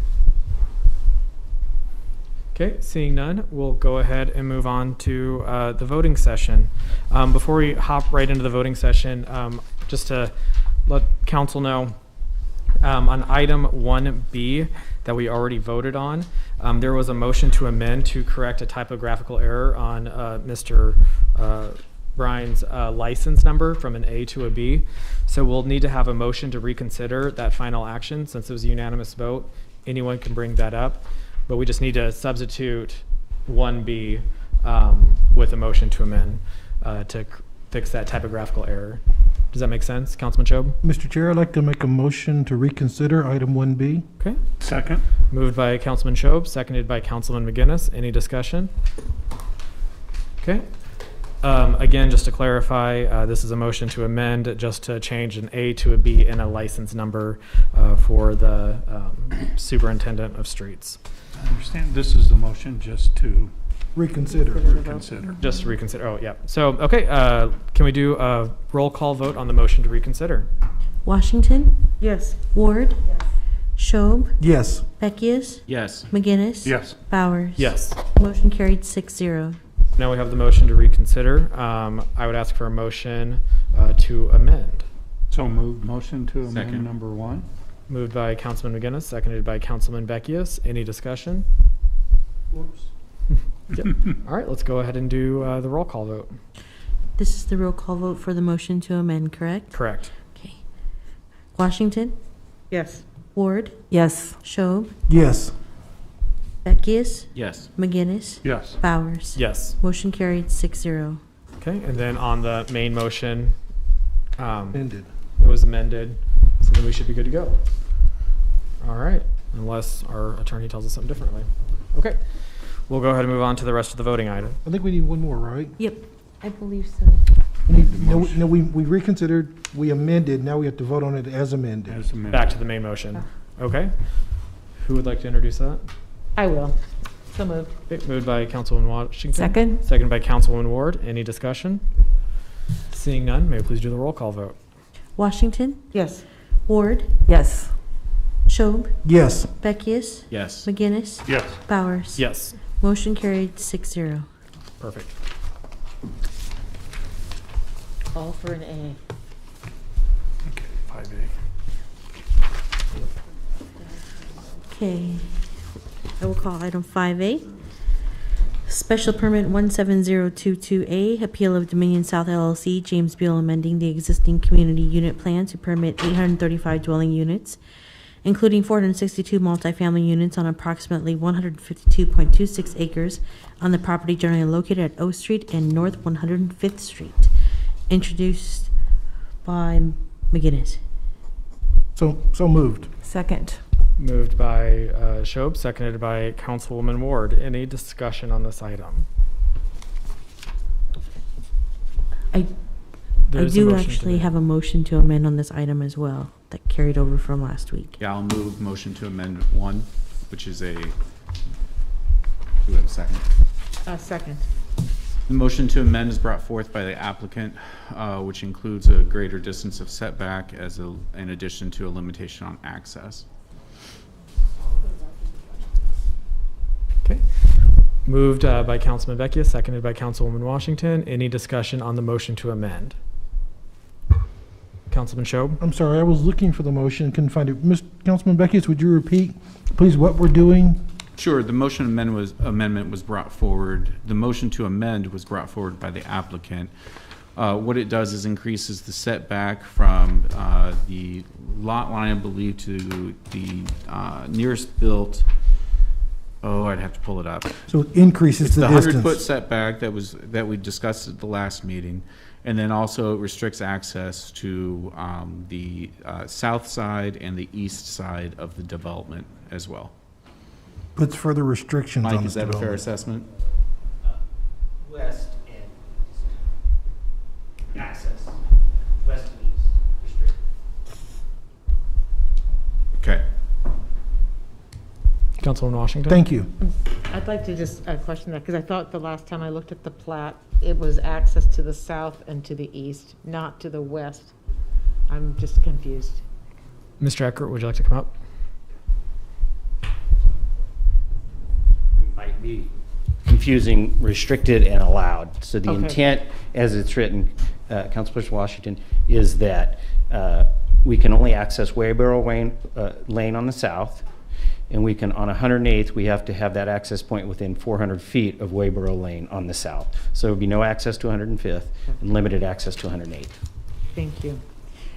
Does the motion to amend also include the covenants for single-family homes adjacent to Waterford? No. Because it's a covenant, right? Pardon me. I'll read it verbatim. The multi-area family shall maintain 100-foot residential unit setback to the west and north property lines. The multifamily area shall only take access from Wayboro Lane and to North 108th Street within 400 feet of Wayboro Lane. Okay, any further discussion on the motion to amend? Okay, seeing no further discussion on the motion to amend, may we please do a roll call vote? Beckius, Yes. Ward, Yes. Washington, Yes. Schob, Yes. Bowers. Yes. Motion carried 5-0. Okay, now we're going back to the main motion. Any discussion on the main motion? Councilwoman Washington? Thank you, Mr. Chairman. This has been a very sticky wicket. I must admit, I had an opportunity to spend a lot of time reading and rereading letters from residents of both Dominion South and from Waterford, and I am very impressed with the passion in which you bring the issues forward. I fully understand where you're coming from if you've bought land thinking that this was an area that was going to stay the way it is, that you might have single-family homes, but you weren't thinking about the rest. And for the woman who talks about drinking coffee on your deck and looking out over people's acreages, I can understand why you like it. But one of the things I do know is that in that transparency thing, I think that we were asked to pay attention to, is that we have a set of rules for zoning and plating and CUPs, and we try not to change the rules on developers. We try to keep the rules the same set of rules so that when they're looking at the work that they're doing, that they know that we don't change the rules in midstream. That doesn't necessarily provide you comfort. And I understand because it does feel as if you moved in with one set of expectations and got met with another set of realities, and that is hard. But with that said, I clearly understand that our role is not to adjudicate covenants between private parties. It's not the city's job to manage a legal relationship between two private individuals, and so I'm not going to step in there. I also thought it was very helpful to have it clarified again that for you to move forward in any other legal matters, you have to have something that can, in fact, be stopped. And you won't have something to be stopped if we don't make a motion, if we don't move forward, because all you've got is something just sitting there in limbo. And so having sat as a planning commissioner prior to this, I fully understand that CUPs get amended all the time. And I've had conversations with Mr. Eckert, and I have suggested that being neighborly is a good thing, and that doing no harm as you come in with a development that's perhaps different than what people assumed is the better bet. But he's not asking for waivers. He's not asking for any differences than what he would be allowed. And for that reason, it is with a lot of trepidation, but I am going to vote to move this project forward. And I'm going to wish you the very best of luck in whatever you choose to do. Any further discussion? Councilman Beckius? I would just like to echo the sentiments brought forward by Councilor Washington. Thank you all for your effort and testimony and passion for this issue that we have before us today. And as Councilor Washington mentioned, I don't know that today is going to bring any sort of comfort, but I do empathize and thank you for your passion that you brought forward to this today. I do find that the special permit before us today does conform to the standards of the City of Lincoln. I do take comfort in the pluses that this does offer, including the buffer between the existing residential area and the new apartments being proposed, the general location of the site and its proximity to O Street, the developer added setbacks along with a restriction on access to the new apartment site. I think all of those things will help. As my Councilwoman Washington stated, I also had the opportunity to serve on the Planning Commission for a few years prior to this assignment here today. And I do believe that successful neighborhoods contain all types of housing, whether that's rental apartments, townhomes, whether those are rentals or ownership opportunities, in addition to single family residences. I think that those products can actually feed into each other pretty well. It provides the opportunity for folks to live in neighborhoods that they may not live in otherwise, and then provides them the opportunity to eventually buy into that neighborhood as well, almost creating a cycle of a pathway to long-term presence in a community. And I hope that that's the case here too. So again, I don't know that today's ruling will bring you any comfort, but thank you very much for coming. You were heard when we did listen. And this is not an easy, growth is never easy in a city. But thank you very much. I appreciate it. Any further discussion? I have been really impressed by the neighborhood's ability to organize and to come together and to get your point heard in a very articulate way, and to reach out to elected officials and to reach out as a neighborhood. I think that our entire political process and our entire policy process makes everyone be at their best game, and makes everyone look at things harder, and makes public service that much more engaging. And quite frankly, I think we need more of that on all levels of government. So I'm very, very impressed, and I hope that that continues on. Mr. Eckert and I have been on the opposite side of an issue a couple of times. So him and I, for the past 3 years that we've worked together, we haven't always agreed, and we've been on opposing sides of developments and issues that have come up before. The thing that has me vote to move this forward is that in order to get this taken care of, sounds like that it has to be approved by the council, so that way a judicial branch can look at this.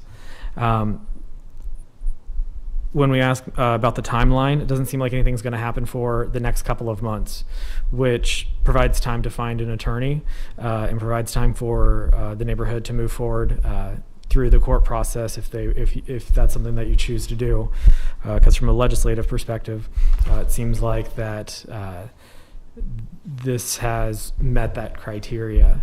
So I will be voting to move it forward to give the neighborhood an opportunity to move forward with this as they see fit, and knowing that there's still a couple of months before there's any kind of irrecoverable development that happens in the neighborhood.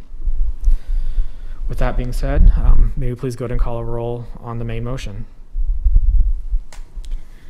Ward?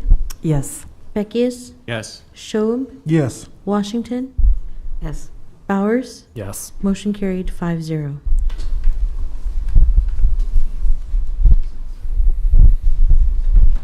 I'll be calling item 5B.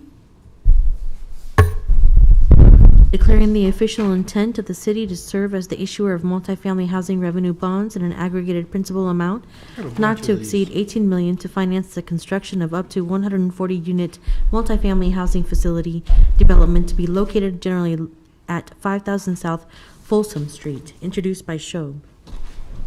So moved. Second. Moved and seconded by Councilman Beckius. Any discussion? Seeing none, may I please call the roll? Actually, Still your roll. Yeah, it's okay. Thank you, Mr. Chair. I'm sorry, I was looking for distracted. I want to say this is yet another opportunity for us to do affordable housing. I know that we've had some conversations over the last few hours about whether we need more apartments or not in our community. And I feel that building more will stabilize prices, provide more opportunity for selection for our residents, and just make our community stronger. And this is another effort to do that. And I'm looking forward to voting yes on this. Any further discussion? Okay, seeing none, let's go ahead and call a roll. Yes. Beckius? Yes. Washington? Yes. Schob? Yes. McGinnis? Yes. Bowers? Yes. Motion carried 6-0. Item 5C is declaring the official intent of the city to serve as the issuer of multifamily housing revenue bonds in an aggravated principal amount not to exceed $18 million to finance the construction of multifamily affordable housing units generally located at southwest corner of 16th Streets and N Streets. Introduced by Schob. So moved. Second. Moved and seconded by Councilman Beckius. Any discussion? Councilman McGinnis? Well, since Councilman Schob got all the show on the last one, yeah, this is another deal that is going to be great for the city. It's not an easy deal to put together when you're talking rehab or coming back into the middle of the city to redo some sites. But if we can pull this one off, it'll be a good win-win for the city. Well said. Any further discussion? Okay, seeing none, may we please call the roll? McGinnis, Yes. Washington, Yes. Ward, Yes. Schob, Yes. Beckius, Yes. Bowers. Yes. Motion carried 6-0. Item 5D is approval of the First Amendment to the Conditional Zoning and Annexation Agreement for Camping World Lincoln between the city and FRHP Lincolnshire LLC to amend the provisions related to the timing of construction of road improvements for the property generally located at approximately North 64th Street and Arbor Road, introduced by Schob. So moved. Second. Moved and seconded by Councilwoman Washington. Any discussion? Seeing none, may I please call the roll? Schob, Yes. Washington, Yes. Ward, Yes. Beckius, Yes. McGinnis, Yes. Bowers. Yes. Motion carried 6-0. Item 5E is appealed by Jane Sebi of Planning Commission approval of special permit 21055 to allow for the sale of alcohol for consumption off the premises on property generally located at 2645 O Street, introduced by Schob. So moved. Second. Moved and seconded by Councilman Beckius. Any discussion? Okay, seeing none. And just to remind folks, what Director Carey stated is that a vote yes is to vote to have the same findings as the Planning Commission. A vote no would be voting to take the position of Ms. Sebi. May you please call the roll? Washington, Yes.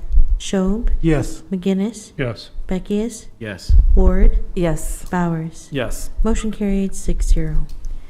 Item 5F, accepting and approving the reports of new and pending claims against the city for January 1st through January 15th, 2022, introduced by Schob. So moved. Second. Moved and seconded by Councilwoman Washington. Any discussion? I'd like to offer a motion to amend. Yeah, here it is on top. Second. Thank you. Moved by Councilwoman Washington, seconded by Councilman McGinnis. Any discussion? And this is to move, This is to hold back a decision on the claim of Mary Franson in an unspecified amount. She is not able to be here tonight and would like to be present. Any further discussion? Seeing none, may I please call the roll? Beckius, Yes. Washington, Yes. Ward, Yes. McGinnis, yes. Schob, Yes. Bowers. Yes. Motion carried 6-0. Was the amendment? Yep. And Another then day. now back to the main motion. Any further discussion on the main motion? Seeing none, may I please call the roll? Beckius, Yes. Washington, Yes. Ward, Yes. McGinnis, Yes. Schob, Yes. Bowers. Yes. Motion carried 6-0. Over there? Yeah, I'm fine. We can move on to section 6, our public hearing ordinances, second reading and related resolutions. I'll be calling item 6A, amending Lincoln Municipal Code sections 24.38.020 and 24.38.030 to include the effective date of August 11th, 2012.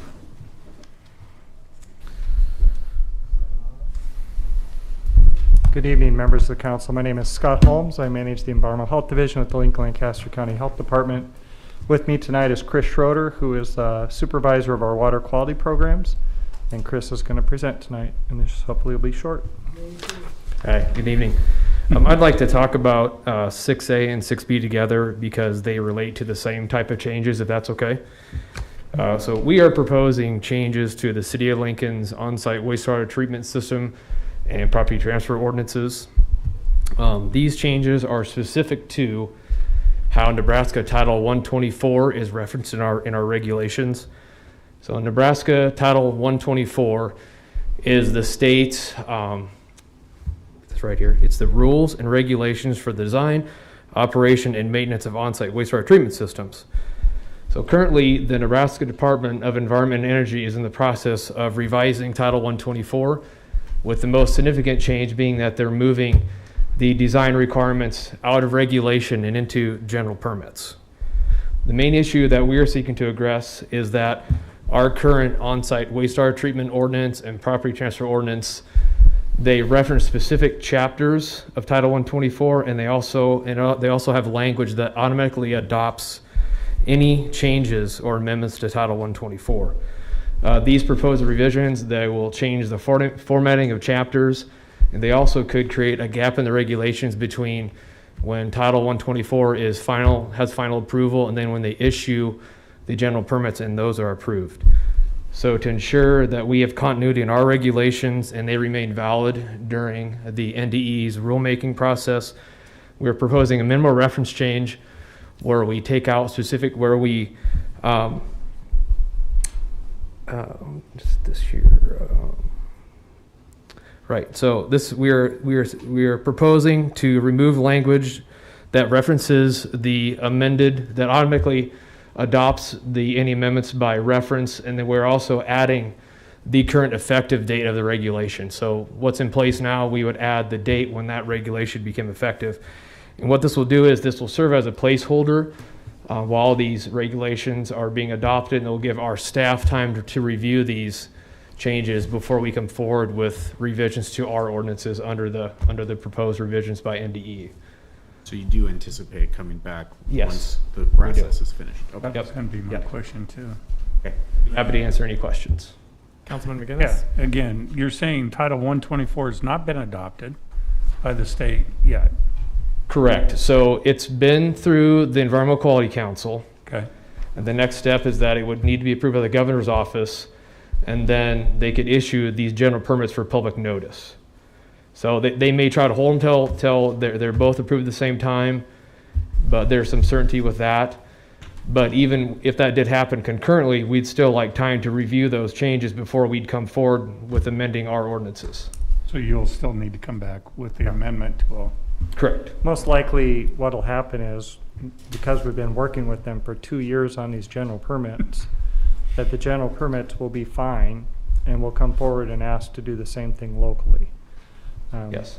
We'd like to be in sync with NDE on this kind of stuff. That's our goal, so we have uniform regulation throughout the state, but we'll see where they land on this. Any further questions? Nope. Okay, seeing none. Thanks so much. Thank you. Yeah. Is there anyone else here that would like to speak on this item? Okay, seeing none, we'll go to move on. I will still need to read item 6B into the record. 6B is amending Lincoln Municipal Code Section 24.42.020 to include the effective date of August 11th, 2012. I'll be calling items 6C, 6D, and 6E together.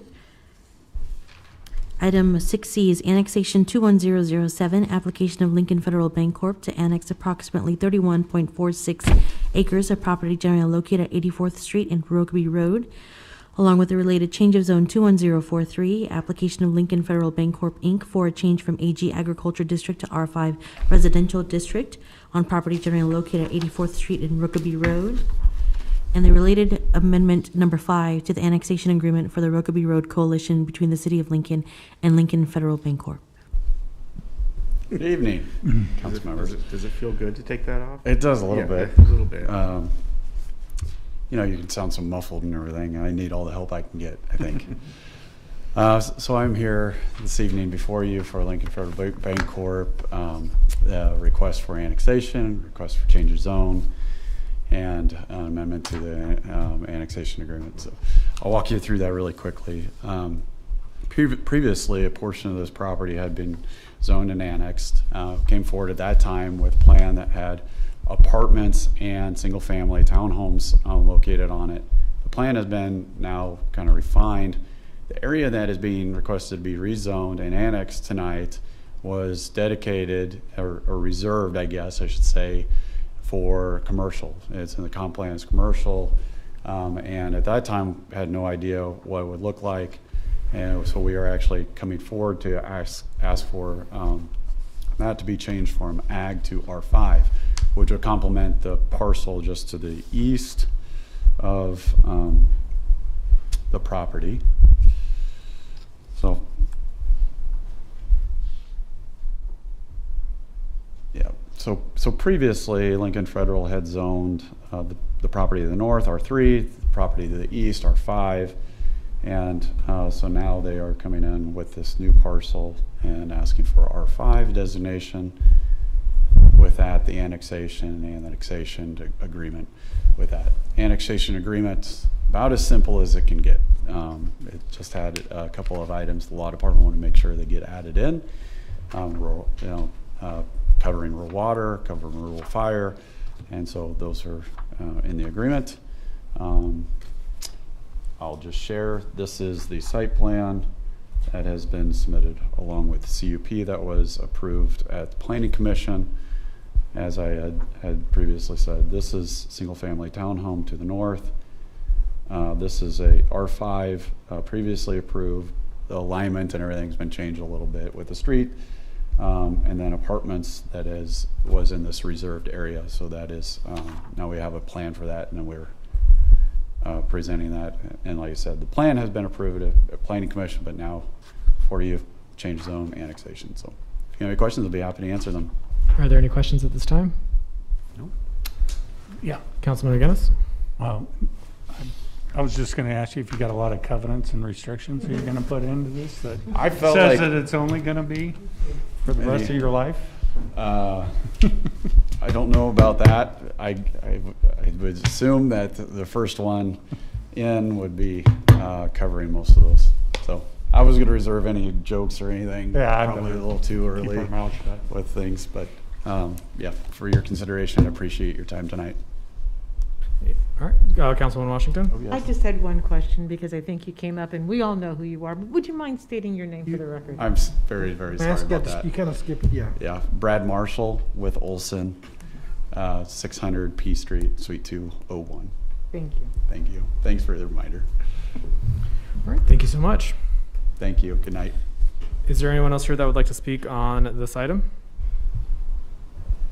Okay, seeing none, we'll go ahead and move on. I'll be calling items 6F, 6G, and 6H together.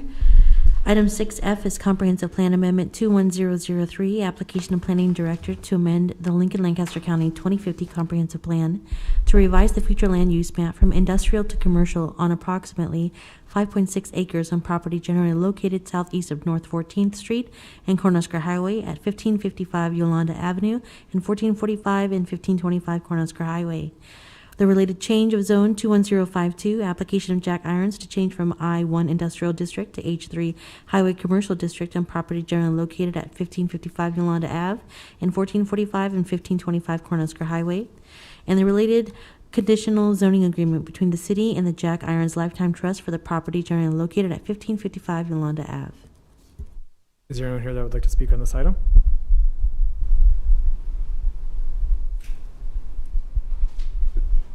Here comes Mr. Carey now. May have a question for her.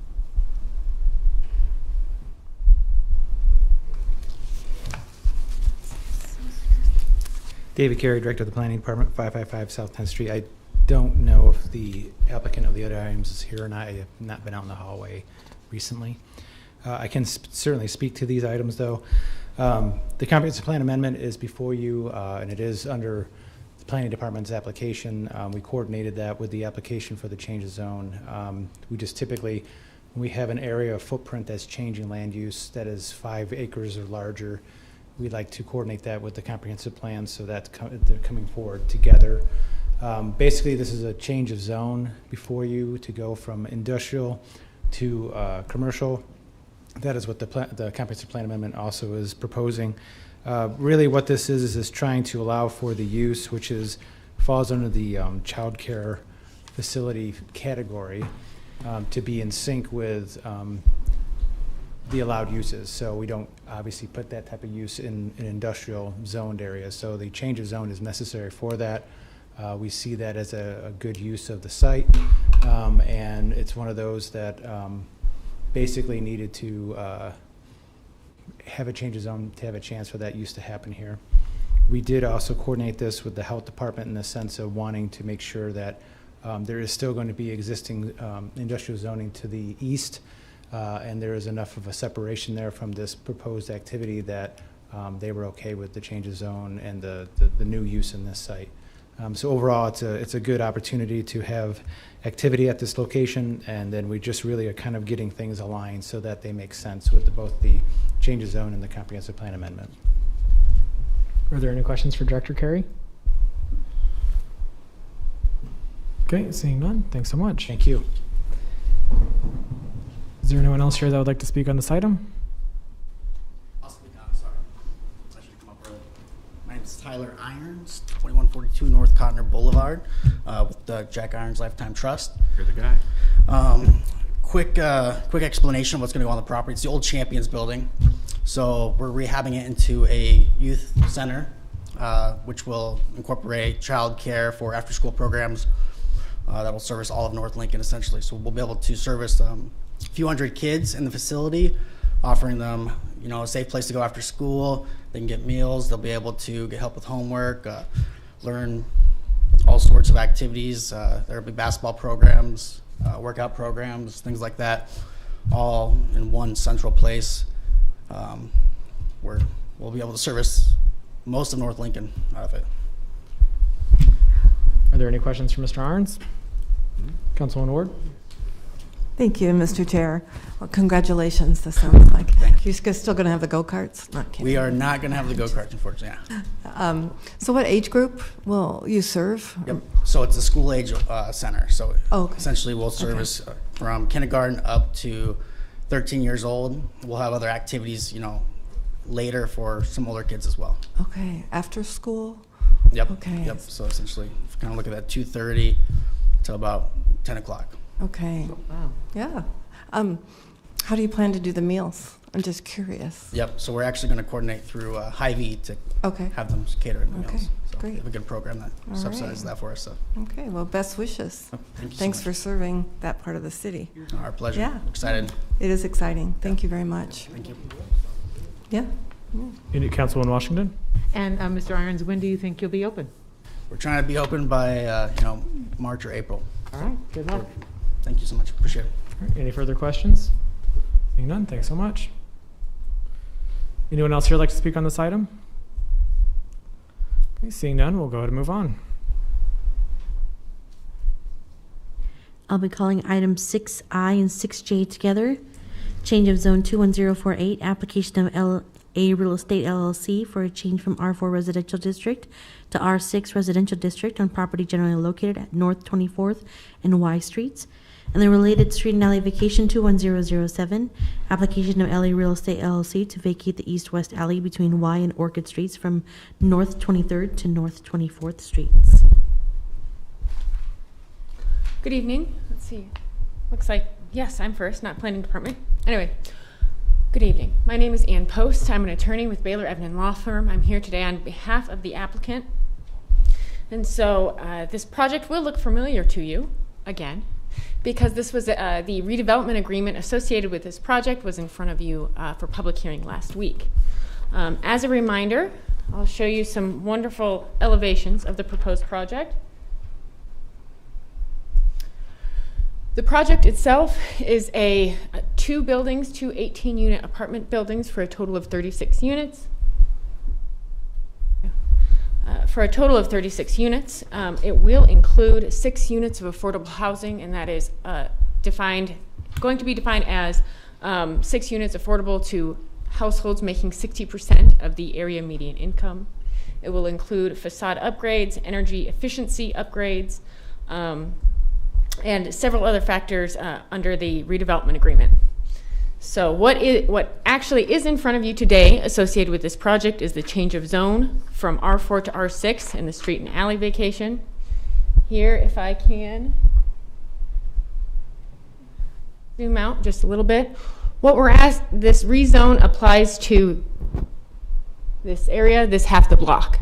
As you can see, the other half of the block is already zoned R6 for the higher density residential use, and we are asking for the east side of the block to also be zoned R6 for the slightly higher density residential use. This is consistent with the area. As you can see, across the street is R6, and it's also surrounded by commercial uses, and then R4 to the north. Also in front of you is the street and alley vacation. So here, these are just images pulled from Google Maps. As you can see today, this alley that is between the south and north side of the block is unpaved. It's unpaved, I would say, in rough condition for access, and that is what the properties on the south and the north can use to access their properties.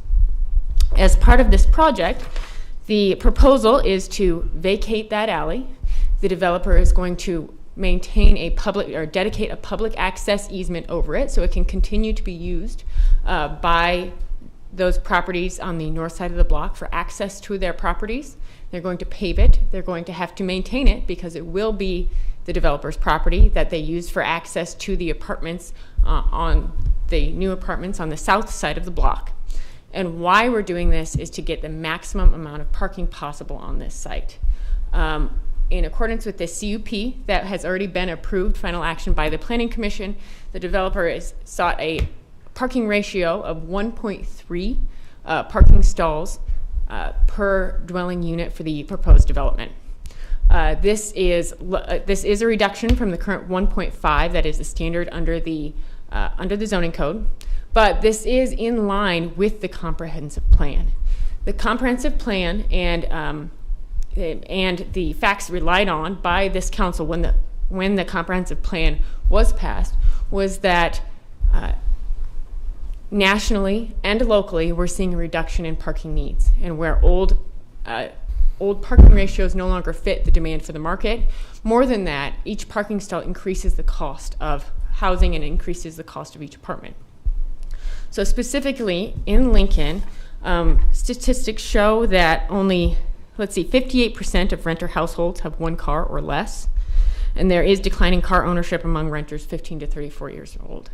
The 1.32 parking ratio that has been approved through the CUP for this project is in line with those factors of the comprehensive plan and what is statistically being seen as a demand for apartment dwellers even within the city of Lincoln.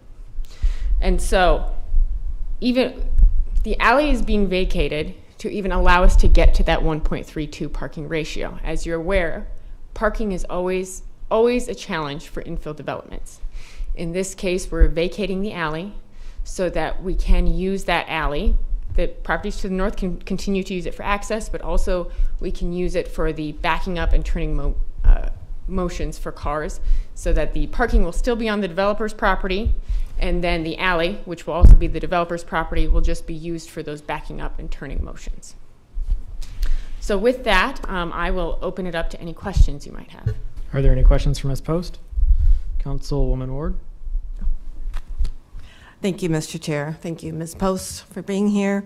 So in terms of the alley itself, last week, Bob Reeves is here today, but he had to leave early. But he wrote the council last Tuesday after the hearing. One of his questions and concerns for the neighbors was traffic congestion. And I know when you responded to some of my questions, you talked about the alley helping with the traffic as well as just the parking. So could you talk more about how you see that helping with the traffic as well as the parking for this project? Right. So the comment was worries about congestion in the area generally. Mm-hmm. You will note that with this project, currently there are access points on Y Street. Mm-hmm. So this project removes any access points on Y Street from the project, and the only access for the project is through that alley. So the access, I believe Y Street is a minor arterial street. And the City of Lincoln's access management policy encourages the reduction in access points to minor arterial streets. So this project actually furthers the city's access management policies by removing some of those access points to Y Street.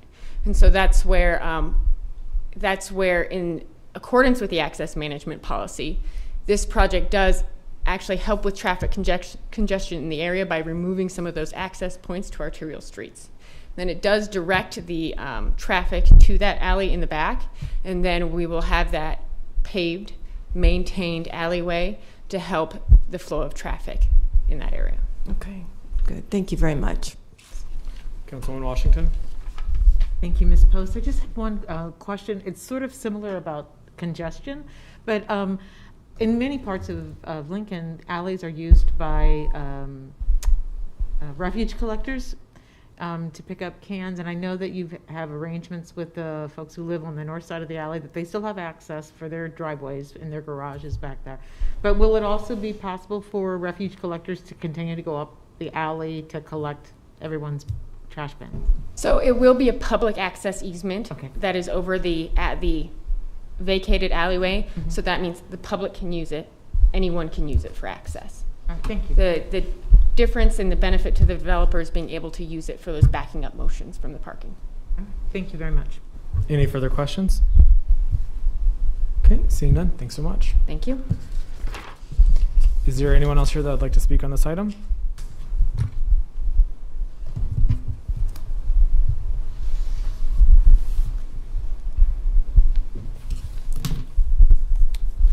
Hello, I'm Bob Reeves, 3236 Dudley Street, and I'm the secretary of the Clinton Neighborhood Organization. And we've been talking about this for the last month or so.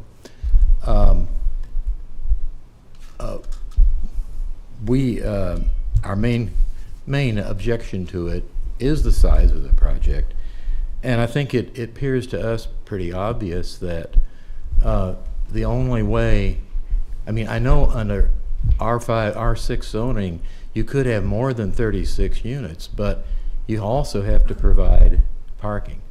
And the only way they could squeeze 36 units in there was to go down to the 1.3 spaces per unit.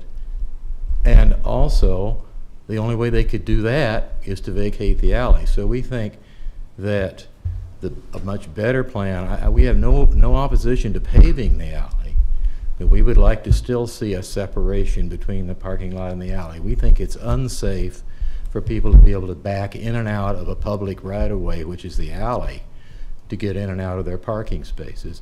You can do that with a few driveways, perhaps, but when you have this many units with the amount of cars that they will have, we think that's an unsafe situation. So our feeling is he has tried to get the absolute maximum number of units in there, and she said they were going to have the maximum amount of parking. Well, they've done that.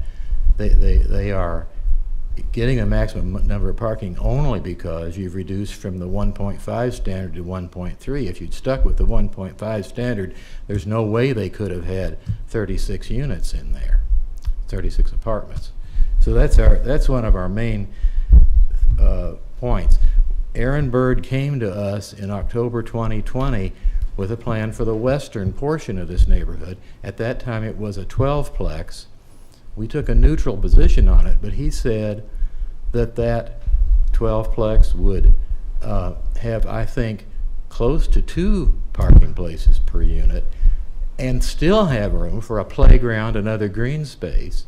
And we thought that we really had no objections to his plan, except that we thought it would increase traffic on 23rd Street. Now we have 2 18-plexes, and they're using up virtually all the property there. And so there's no playground, there's no other green space. I mean, the picture looks nice because you see trees around the outside, but the backside is going to be just nothing but concrete. And so then our feeling is he's got the 6 affordable units. He could not have put the 6 affordable units in there if he hadn't gotten the special permit before. We think the 6 affordable units don't really meet the needs of affordable housing in Lincoln, because the real need, and I think this was brought out in the survey that went with the affordable action, the affordable housing action plan that was developed, was that the big need is for affordable housing for low-income families with children. Well, this does not appear to me to be a place that will attract families with children. They are not going to want to live in an apartment building like this. They want to have a place where they have more amenities for their children. And you look right across the street, catty corner across, you have the Lincoln Housing Authority's North Side Terrace development. It's been there for years, and they have a playground. They have other outside amenities for their families. We think there's no reason why this couldn't have been made smaller, and we'd like to see it be 2 12-plexes, but it could even be somewhere in between. It could even be 30 units rather than 36, and it would still be better than what it is. he's squeezed the maximum amount into the land that's there. And I don't think that's what you would like to see. I think we've been looking at this project out on north of O. I believe he told you last week that they were going to have 2 units, 2 parking spaces. And the reason for that is they don't want any overflow of those cars into the surrounding neighborhood. Well, I think even though you say that there are fewer people, renters that own cars, we see no sign of that in our neighborhood. And every time there's a multifamily development apartment of any kind in our neighborhood, there's always lots of cars parked on the street. That's just the way it always is. So we really don't think there's an adequate parking here. There's a lot of other things I wanted to bring up, but I guess that's all I have time for. I wanted to talk about some environmental issues too. Are there any questions for Mr. Reeves? Councilman Shob? I think you have 1 more minute, right? Okay. Is that the 1 well, minute then warning? the main environmental issue that we have is the runoff from the parking lot. We think that, he says that he's meeting all the requirements for getting the water to run into the city's storm sewer system. But we think that in light of climate change and the climate action plan, we should be doing everything to encourage developments that handle their water by taking it into a rain garden or some other place where the water does not go in directly into the storm sewer system as much as possible. And I think, again, if it had been a smaller development, there would have been a possibility for that. So we just think the development is too big. Thank you. Any questions for Mr. Reeves? Thank you so much for coming down. Thank you. Is there anyone else who would like to speak on this item?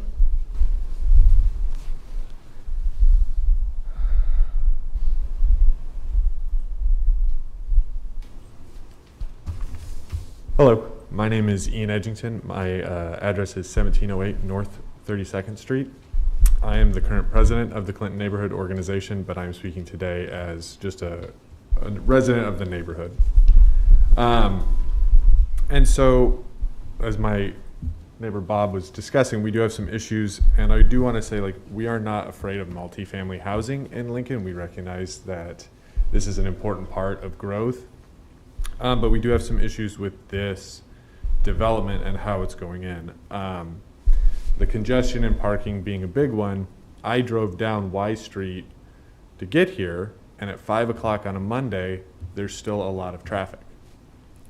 We are sandwiched in between both campuses, and we get a lot of college kids parking all throughout our neighborhood. So Y Street has a lot of parking on that avenue. At our meeting that the developer came to, we did have the neighbor to the south, the church there, the pastor Marcus, and on Sundays they fill up their parking spot and they are in the neighborhood. So with their ratio of 1.3 stalls per unit, I just feel like that is not going to meet the needs of our area. I mean, like Bob said, they can say that renters have less cars now, but I don't see that in our neighborhood. So I think that will spill over into the neighborhood. And then also talking about the lack of green space. I mean, in that picture we saw, those setbacks are pretty close to the sidewalk, and it looks nice. Those are great shrubs. But if we're thinking about families, where are those kids going to play? There aren't parks in that immediate area. We have a lot of parks in Clinton, and it's great, but they aren't in an immediate walkable distance to that. So are they going to play on that little setback right on Y Street where there's a lot of traffic? I don't think that's a great idea. But this is all because they're trying to cram that many units into that space. If new developers are saying, no, we want 2 stalls because we understand overflow, I don't understand how lowering that to 1.3 makes sense in this instance. And then looking at the climate action plan, does more parking lots help us with those carbon offset goals? Like, I mean, I legitimately do not know, but I don't think having more parking lots in our cities is a great idea. So I think lowering the amount of units there would be a better fit for our neighborhood. And then I also, because it wouldn't be a city council meeting if we didn't talk about TIF, I'm sure. I do think, TIF is a carrot, and he's only putting these 6 affordable housing units to get that carrot.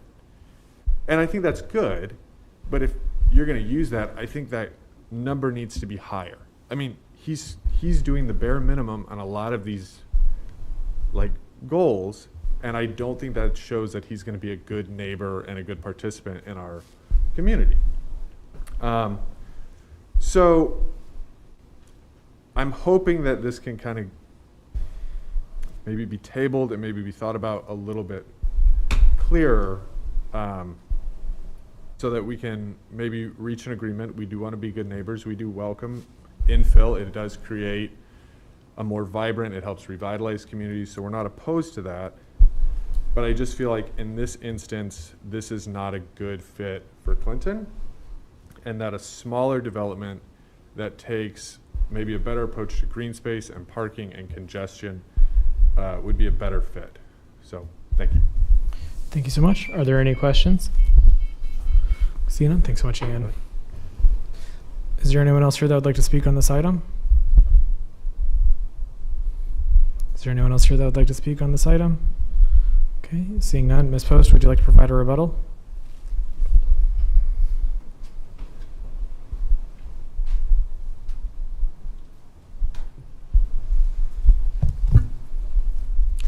Thank you. So, as a rebuttal to a few of the comments that you've heard. First, as I spoke to in my first testimony, the 1.3 parking ratio is in line with the comprehensive plan, and it meets the parking requirements of this. It meets the parking requirements of this apartment development. I understand from the neighbors that there are current parking issues from other uses in the area. This project can't fix current parking issues in the neighborhood, but it does ensure that it addresses the parking needs of the project that's being built. So also that even with a reduction of 6 units, there would still be the requirement that we need to vacate the alley to still provide the parking necessary for this. So reducing just a few units does not get us to a low enough parking ratio to materially change the layout of this plan. More than that, this project is in line with tenets of the Climate Action Plan, and that it is infill development. The Climate Action Plan supports density that allows more housing units on a smaller footprint and not expanding more utilities beyond the current city limits, or just expansion of additional utilities. More than that, with the redevelopment agreement, we also have energy efficiency measures that this developer is taking, and so that includes radiant heat barriers, that includes more efficient heating and cooling systems and smart thermostats to meet some of those goals of the Climate Action Plan. And finally, as has been stated tonight, this city is in need of more housing. This project is unique to some of the others that you have seen because this is not only market rate housing, it is also affordable housing.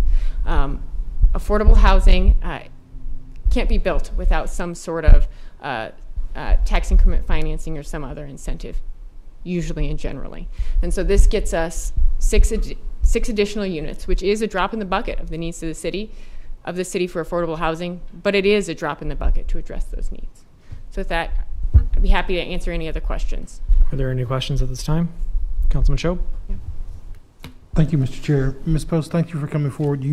Let's talk about the drop in the bucket for a second. Yep. Those are affordable units, and there's usually a time restriction on those. How long will they remain affordable? 20 years. Thank you. Any further questions? Councilwoman Washington?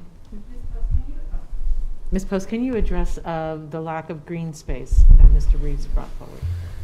Yes, for this project, there are, there are 4 different parks within a 15-minute walk of the area.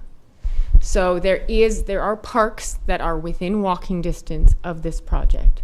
For this project meets all requirements for green space. We have our parking ratios and our setbacks have already been approved through a CUP process that was final action at the City Council. Thank you. Any other questions? I'm sorry, final action of the Planning Commission. My apologies. Any other questions? Okay, seeing none, thanks so much. Thank you. Okay, we had public hearing, we had the rebuttal, so we'll go ahead and move on to the next item. I'll be calling item 6K, approving the purchase option agreement between the city and Mural Nebraska LLC for the sale of city-owned property generally located at the southwest corner of 16th Street and N Street. Good evening, Dan Marvin, Director of Urban Development, 555 South 10th Street. What you have before you is first phase of a process for White Lotus to be able to make an application to Nebraska Investment Finance Authority for the tax credits. Earlier, we dealt with the intent resolution. We need to be able to have an option agreement with them on this parcel so that they have control as part of their application for the tax credits on the affordable housing on the Pershing block, because the address, maybe people aren't aware, we're talking about the Pershing block. The terms of this are to split the purchase price 60-40 and cover the demolition costs on the demolition of the Pershing building. So the 40% would be covered by the private party and the 60% would be covered by the city on that parcel. The period of term that we have on this option agreement is a 3-year term. The reason for a 3-year term is that the application process, while we are hoping that it's successful before NIFA, this would give additional opportunities to resubmit at future dates in the event that that were to be done. And the other component that I'd bring your attention to is a component that deals with, this is not the sale of the land, this is an option. The option would be, the actual sale of the land would be covered under the redevelopment agreement that will be coming forward to you probably sometime this summer. Now my esteemed colleague, Mr. C, is in here someplace, I think. And I think if you have any particular questions that are real estate related, I think Tim would be much better at answering those kinds of questions. Are there any questions for Director Marvin? Are you going to have any questions for Mr. C? I do have a question for Mr. C and or Marvin. I don't know. Okay. So looking at the option in front of us specifically, when it talks about the removal of the structure, it speaks to, and Tim, I'm on the top of page 2. Mm-hmm. It speaks to the removal of the foundation components of the existing structure and related improvement to the extent that removal is necessary to make Block 63 suitable for new construction. Does that mean that we're bringing in fill to fill in a hole? I didn't understand what that sentence meant, because I guess the basis of my question is, from what I can read here, we're covering demo, but if, for example, a library is not built immediately, do we have a hole in the ground, or are we bringing in fill through a separate agreement, or how does that play out? Welcome to why there's a little bit of ambiguity in this. Tim C, City Attorney, Assistant City Attorney, 555 South 10th. Got that in. But no, I think there are some items that aren't yet quite worked out on this matter, Councilman Beckius, and so I think the answer is that that will have to be covered in the redevelopment agreement. But this at least sets up a structure by which the property is acquired, and the way that the costs of that are split between the two parties. Okay. Thank you. The timing of two different developments occurring on the same block spends an enormous amount of time and effort to try to figure that out. So, I mean, you picked out an issue that has taken a number of hours of discussion in terms of trying to figure that out, and the short answer is it hasn't been resolved yet, Councilman. The reason I bring it up is I'm mostly interested in the city's responsibility going forward should the redevelopment of the public portion of the block not occur simultaneously as the private portion. Agreed. so we've talked about shoring costs, we've talked about the liability, we've talked about the look of that, and I don't know that we've come up with an understanding of how that will evolve, because we don't know exactly when both parties will be building.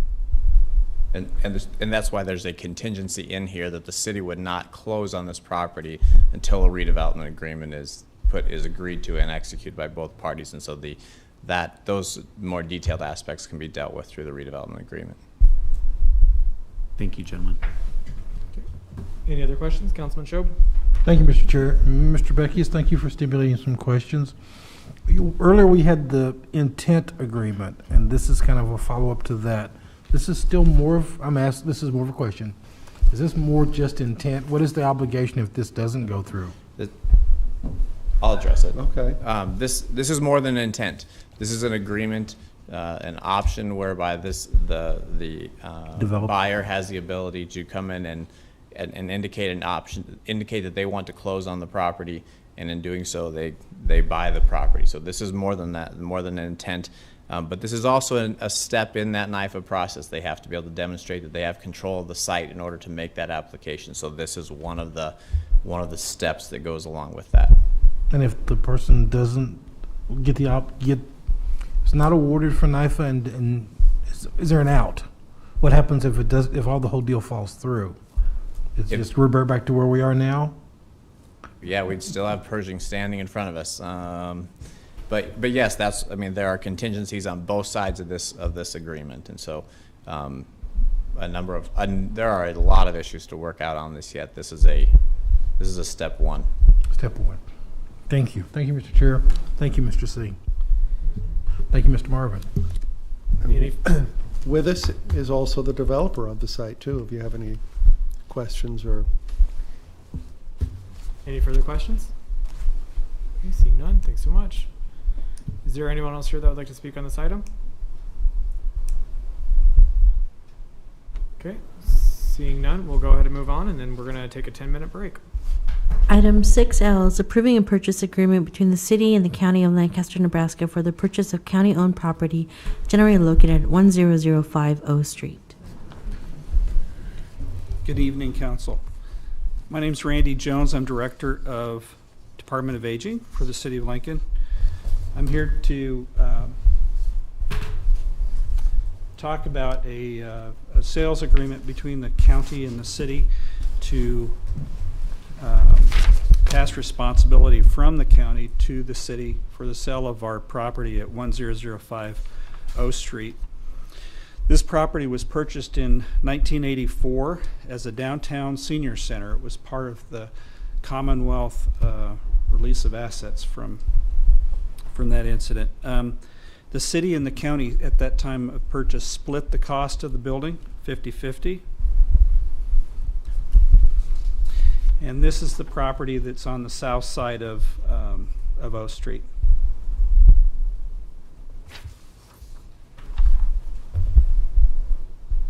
This is a very important piece of our Victory Park project. The overall budget for Victory Park relies 33% on the sale of our downtown property, and that's where the proceeds would be applied for. The current appraised value is $2.4 million, and I understand the process will be that the county will approve the agreement to sell. The city would accept the property for selling. The city would put the property up for surplus, and 50% of the funds would be provided back to the county after the sale, and the county would provide those funds towards the Victory Park project or give it to the city directly. be happy to answer any questions that you have. Are there any questions for Dr. Jones? Okay, Thank you. seeing none, thanks so much. Is there anyone else here that would like to speak on this item?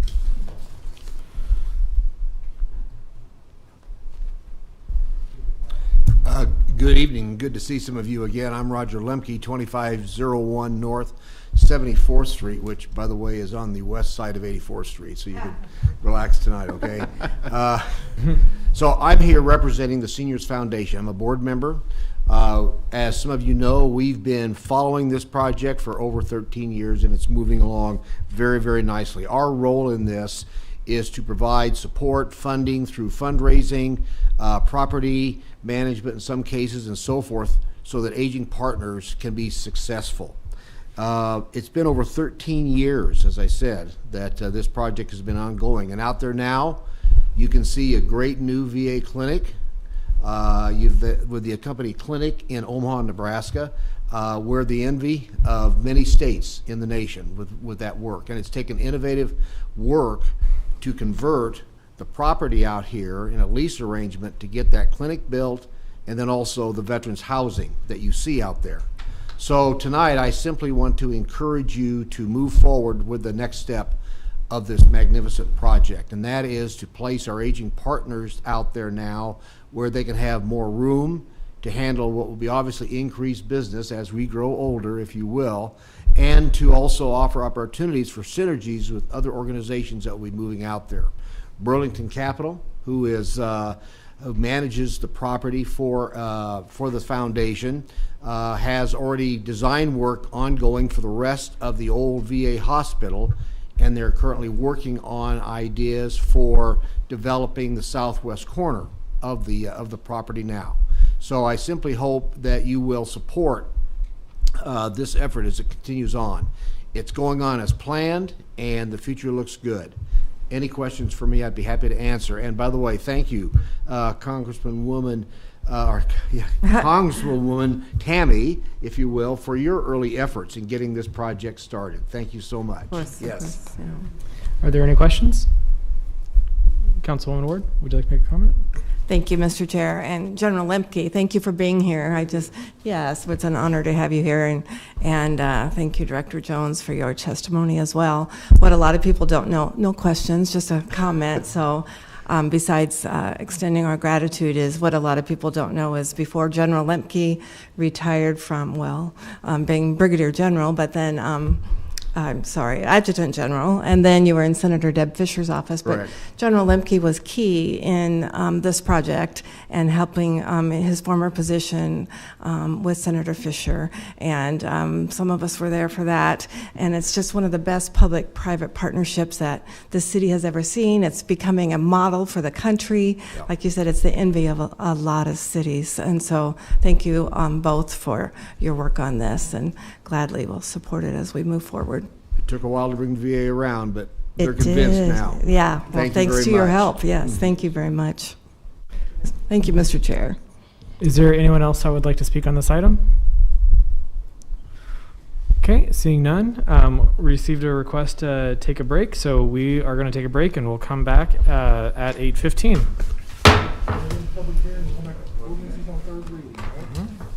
8:15.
Back on. 2, 1, bingo.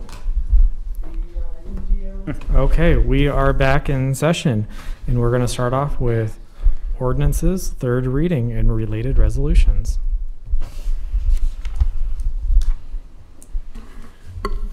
Item 7A, amending Lincoln Municipal Code Section 2.76.370, authorized holidays to include the Juneteenth holiday, introduced by Raybold.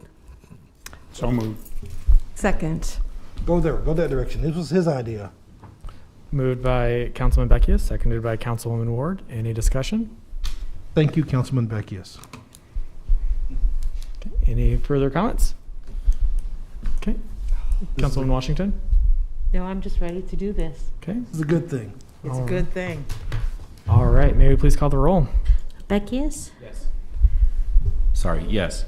Thank you. Schob? Yes. Washington? Yes. McGinnis? Yes. Ward? Yes. Bowers? Yes. Motion carried 6-0.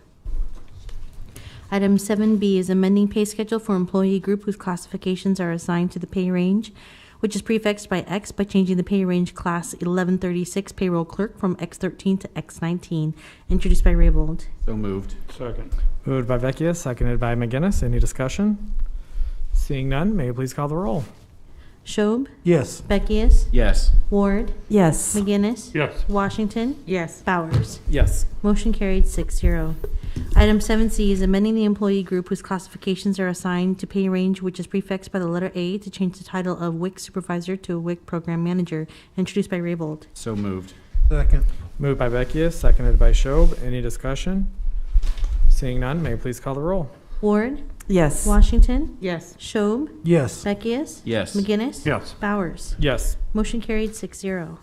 Item 7D is amending Lincoln Municipal Code Chapter 14.75 driveway approaches and curbs by amending sections 14.75.030, 14.75.050, 14.75.060, 14.75.120, and 14.75.130 to require the owner of real property to conduct and pay for work related to the removal, relocation, reconstruction, or alteration of a driveway approach for which no permit has been issued, to establish penalties for noncompliance, and to authorize the city attorney to take such civil actions as may be appropriate to gain compliance with this chapter, introduced by Raybold.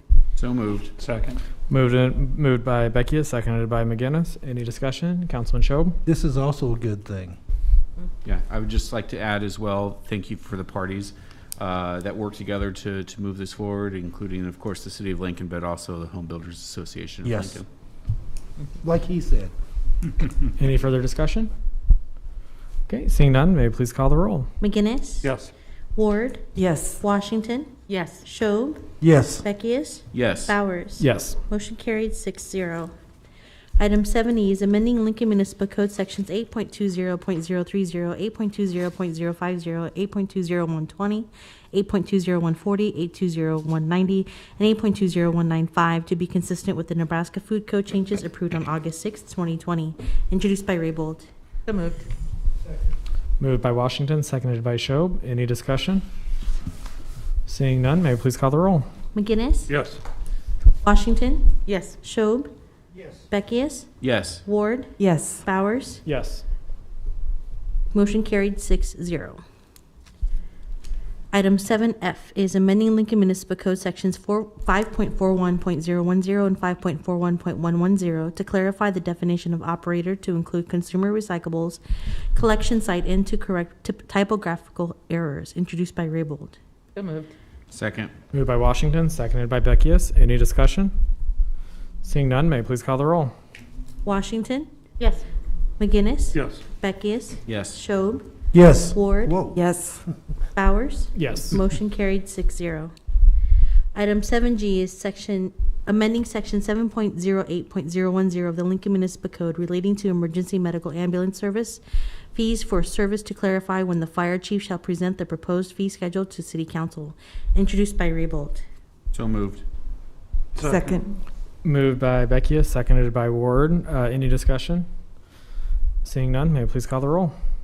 Schob? Yes. Ward? Yes. McGinnis? Yes. Beckius? Yes. Washington? Yes. Bowers? Yes. Motion carried 6-0. Item 7H is amending section 14.75.065 of the Lincoln Municipal Code to change public works to transportation and utilities, introduced by Raybold. So moved. Second. Moved by Beckius, seconded by McGinnis. Any discussion? Seeing none, may I please call the roll? Ward, Yes. Beckius, Yes. Washington, Yes. McGinnis, Yes. Schob, Yes. Bowers. Yes. Motion carried 6-0. Item 7I, repealing sections 12.24.040 and 12.24.050 of the Lincoln Municipal Code as it is outdated language and the tennis fund no longer exists, introduced by Raybold. So moved. Second. Moved by Washington, seconded by Beckius. Any discussion? Seeing none, may I please call the roll? Is this the motion to amend one? Oh, do we have a motion to amend on it? No. Nope, not on this one. No. We don't. It's 22R. Okay. R. Okay, so to be clear, no motions to amend. Correct. Okay, perfect. So it's moved, it's seconded. Any discussion? Seeing none, may I please call the roll? Ward, Yes. Beckius, Yes. Schob, Yes. Washington, Yes. McGinnis, Yes. Bowers. Yes. Motion carried 6-0. Item 7J is amending Lincoln Municipal Code Section 20.12.115 to correct an incorrect reference to another section, introduced by Raybold. So moved. So moved. Moved by McGinnis, seconded by Washington. Any discussion? Seeing none, may I please call the roll? McGinnis, Yes. Ward, Yes. The name Washington, Yes. Beckius, Yes. Schob, Yes. Bowers. Yes. Motion carried 6-0. Item 7K is annexation 21008, application of Carroll Kruger Company LLC to annex approximately 39.93 acres for the property generally located at South 84th Street and Yankee Hill Road, introduced by Raybold. So moved. Second. Moved by McGinnis, seconded by Beckius. Any discussion? Seeing none, may I please call the roll? Beckius, Yes. Washington, Yes. Schob, Yes. Ward, Yes. McGinnis, Yes. Bowers. Yes. Motion carried 6-0. Item 7L is change of zone 05068H, application of Carroll Kruger Company LLC to amend the existing woodlands at Yankee Hill PUD by expanding the covered area by 39.93 acres and allowing for an additional 82 dwelling units and an additional 65,000 square feet of commercial floor area for the property generally located at South 84th Street and Yankee Hill Road, introduced by Raybold. So moved.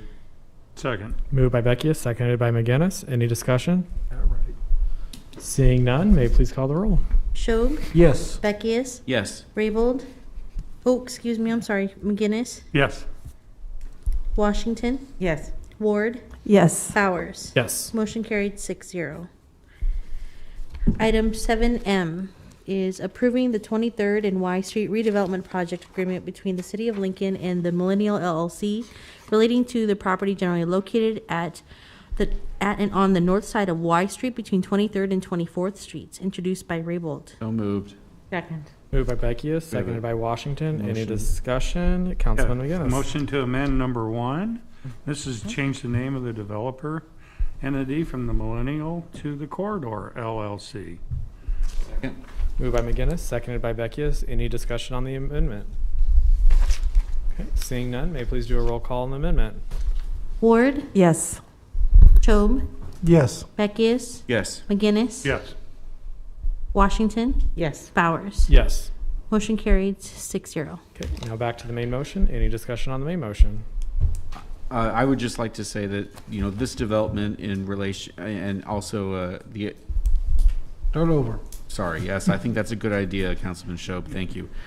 I think this development highlights a lot of the good work that is being done in our community when it comes to infill redevelopment. These are not easy projects. No. But they, and sometimes they need a little tweak here and there. But all in all, very good for our community's greater goal of increasing housing stock in our community, and I'm happy to support it. Any further discussion? Okay, seeing none, may we please call the roll? Ward, Yes. Schob, Yes. Beckius, Yes. McGinnis, Yes. Washington, Yes. Bowers. Yes. Motion carried 6-0. Item 7N, amending fiscal year 21-22 CIP to authorize and appropriate $500,000 in tax increment financing for the 23rd and Y Street redevelopment project, introduced by Raybold. So moved. Second. Moved by Beckius, seconded by Washington. Any discussion? Seeing none, may I please call the roll? Washington, Yes. Ward, Yes. Schob, Yes. Beckius, Yes. McGinnis, Yes. Bowers. Yes. Motion carried 6-0. Item 7O, authorizing the issuance of tax allocation bonds for the 23rd and Y Street redevelopment project in an amount not to exceed $500,000, introduced by Raybold. So moved. Second. Moved by Beckius, seconded by Schob. Any discussion? Councilwoman Ward? Thank you, Mr. Chair, and I apologize to the council. I should have commented on 7M, and I guess I was just waiting. But I did want to say I did support the project, but I wanted the neighbors to know that certainly appreciate, and we heard you, and this is always a tough vote because older neighborhoods are really important to me, and it's just been tough. I empathize with you. The truth of the matter is we do have a housing shortage, and we've heard about it a lot tonight, and we need the housing stock. And I know 6 units are not necessarily that many, but it is something, and it all helps us get to that goal. So I just wanted to say thank you to the neighbors for welcoming the infill. I know that's not what's perfect in your eyes. However, I have supported past housing projects as part of my commitment to the Affordable Housing Action Plan and the what's been described as a crisis, but the housing shortage and the need for housing stock in Lincoln. So with that, I will also support this item, Mr. Chair. Thank you. Well said. Well said. Thank you, Tammy. Any further discussion? Okay, seeing none, may I please call the roll? Yes. McGinnis, Beckius, Yes. Ward, Yes. Washington, Yes. Schob, Yes. Bowers. Yes. Motion carried 6-0. Item 7P, Annexation 21006, application of Central Land Investments LLC to annex approximately 16.78 acres of property generally located at North 66th and Arbor Road, introduced by Raybold. So moved. Second. Moved by Beckius, seconded by McGinnis. Any discussion? Seeing none, may I please call the roll? McGinnis, Yes. Schob, Yes. Washington, Yes. Ward, Yes. Beckius, Yes. Bowers. Yes. Motion carried 6-0. Item 7Q, change of zone 21042, application of Central Land Investments LLC for a change from AG Agriculture District to I-1 Industrial District on property generally located at North 66th Street and Arbor Road, introduced by Raybold. So moved. Second. Moved by Beckius, seconded by McGinnis. Any discussion? Seeing none, may I please call the roll? Beckius, Yes. Ward, Yes. McGinnis, Yes. Washington, Yes. Schob, Yes. Bowers. Yes. Motion carried 6-0. Item 7R is approving the annexation and conditional zoning agreement between the city and Central Land Investments LLC for the property generally located at North 66th and Arbor Road, introduced by Raybold. So moved. Second.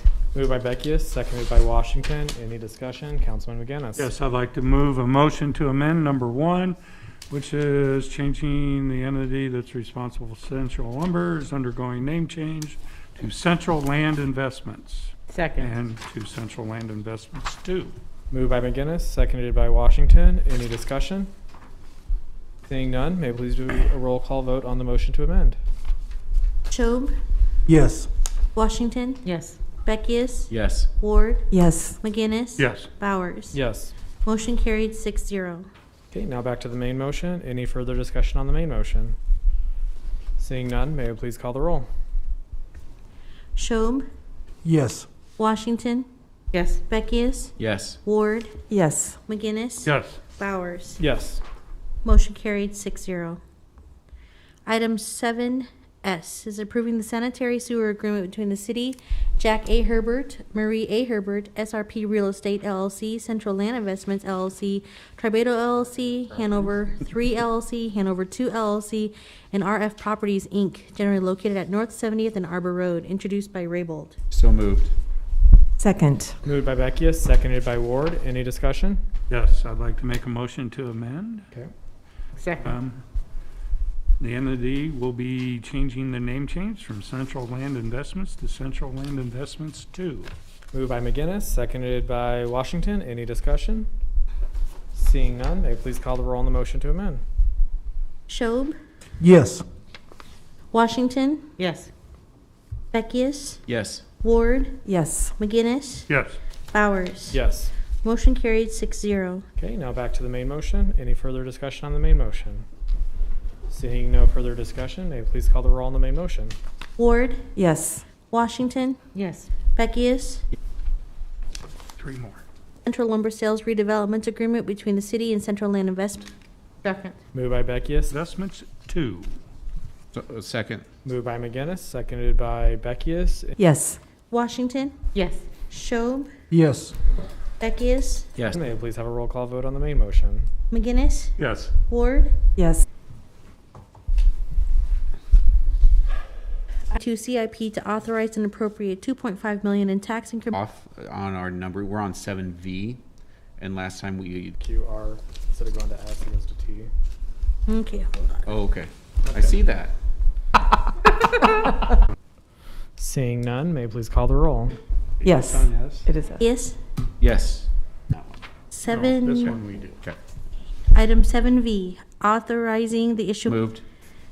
Second. Moved by Beckius, seconded by McGinnis. Any discussion? Councilman McGinnis. One more motion to amend for name change. Central Land Investments to Central Land Investments II. Second. Moved by McGinnis, seconded by Washington. Any discussion? Seeing none, may we please call a roll on the motion to amend? Washington, Yes. Beckius, Yes. Schob, Yes. McGinnis, Yes. Ward, Yes. Bowers. Yes. Motion carried 6-0. Okay, now back to the main motion. Any discussion on the main motion? Seeing none, may we please call a roll on, may we please do a roll call vote on the main motion? Washington, Yes. Beckius, Yes. Schob, Yes.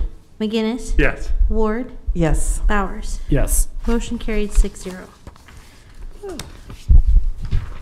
All right. That hurt a little. Oh, Still wonder where S is. Okay. Section 8, resolutions first readings are items 8A through 8C. Section 9, which is our ordinances first reading and related resolutions, are items 9A through 9F. Section 10 is our pending list date certain, item 10A. Section 11 is our pending list, item 11A. And tonight is an open microphone session. Anyone wishing to address the council on a matter not on this agenda and not planned to appear on a future agenda may do so at the open microphone session. Individuals are allowed a total of 5 minutes to speak regardless of number of topics. When you come up, just please say your name and address. And the first buzzer you hear will mean that there's 1 minute left.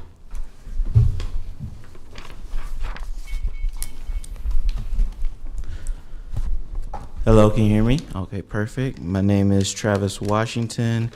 I'm from 5000 St. Paul Avenue, Lincoln, Nebraska. I'm a social justice activist, also known as a creator for the Hands Up Act, a petition to curb police violence, and I'm a foreign policy journalist that's focused on the coronavirus and the importance of mask mandates and vaccines. The virus has mutated multiple times, but the virus of concern or has received the most media attention is the Delta and Omicron. The seriousness of the situation has forced Dr. Fauci, chief medical scientist of the White House, to say fully vaccinated is considered to have 2 shots in the boosters. We know a lot of people do not want to take the shot because in their mind it violates their personal freedom. I'm not going to argue with them or pay any attention to the unvaccinated. It's about protecting the people who do the right things. Children represent 18% of the COVID cases currently. We have to protect our youth, and the only way to protect the unvaccinated and the vaccinated is a mask mandate. The CDC reported in 2017, that's the most recent information I can find, is that 9% of Lincoln, Nebraska has asthma. I'm one of the constituents in Lincoln, Nebraska who has asthma. That's a big chunk of the population that can possibly catch the virus. That makes it hard to breathe.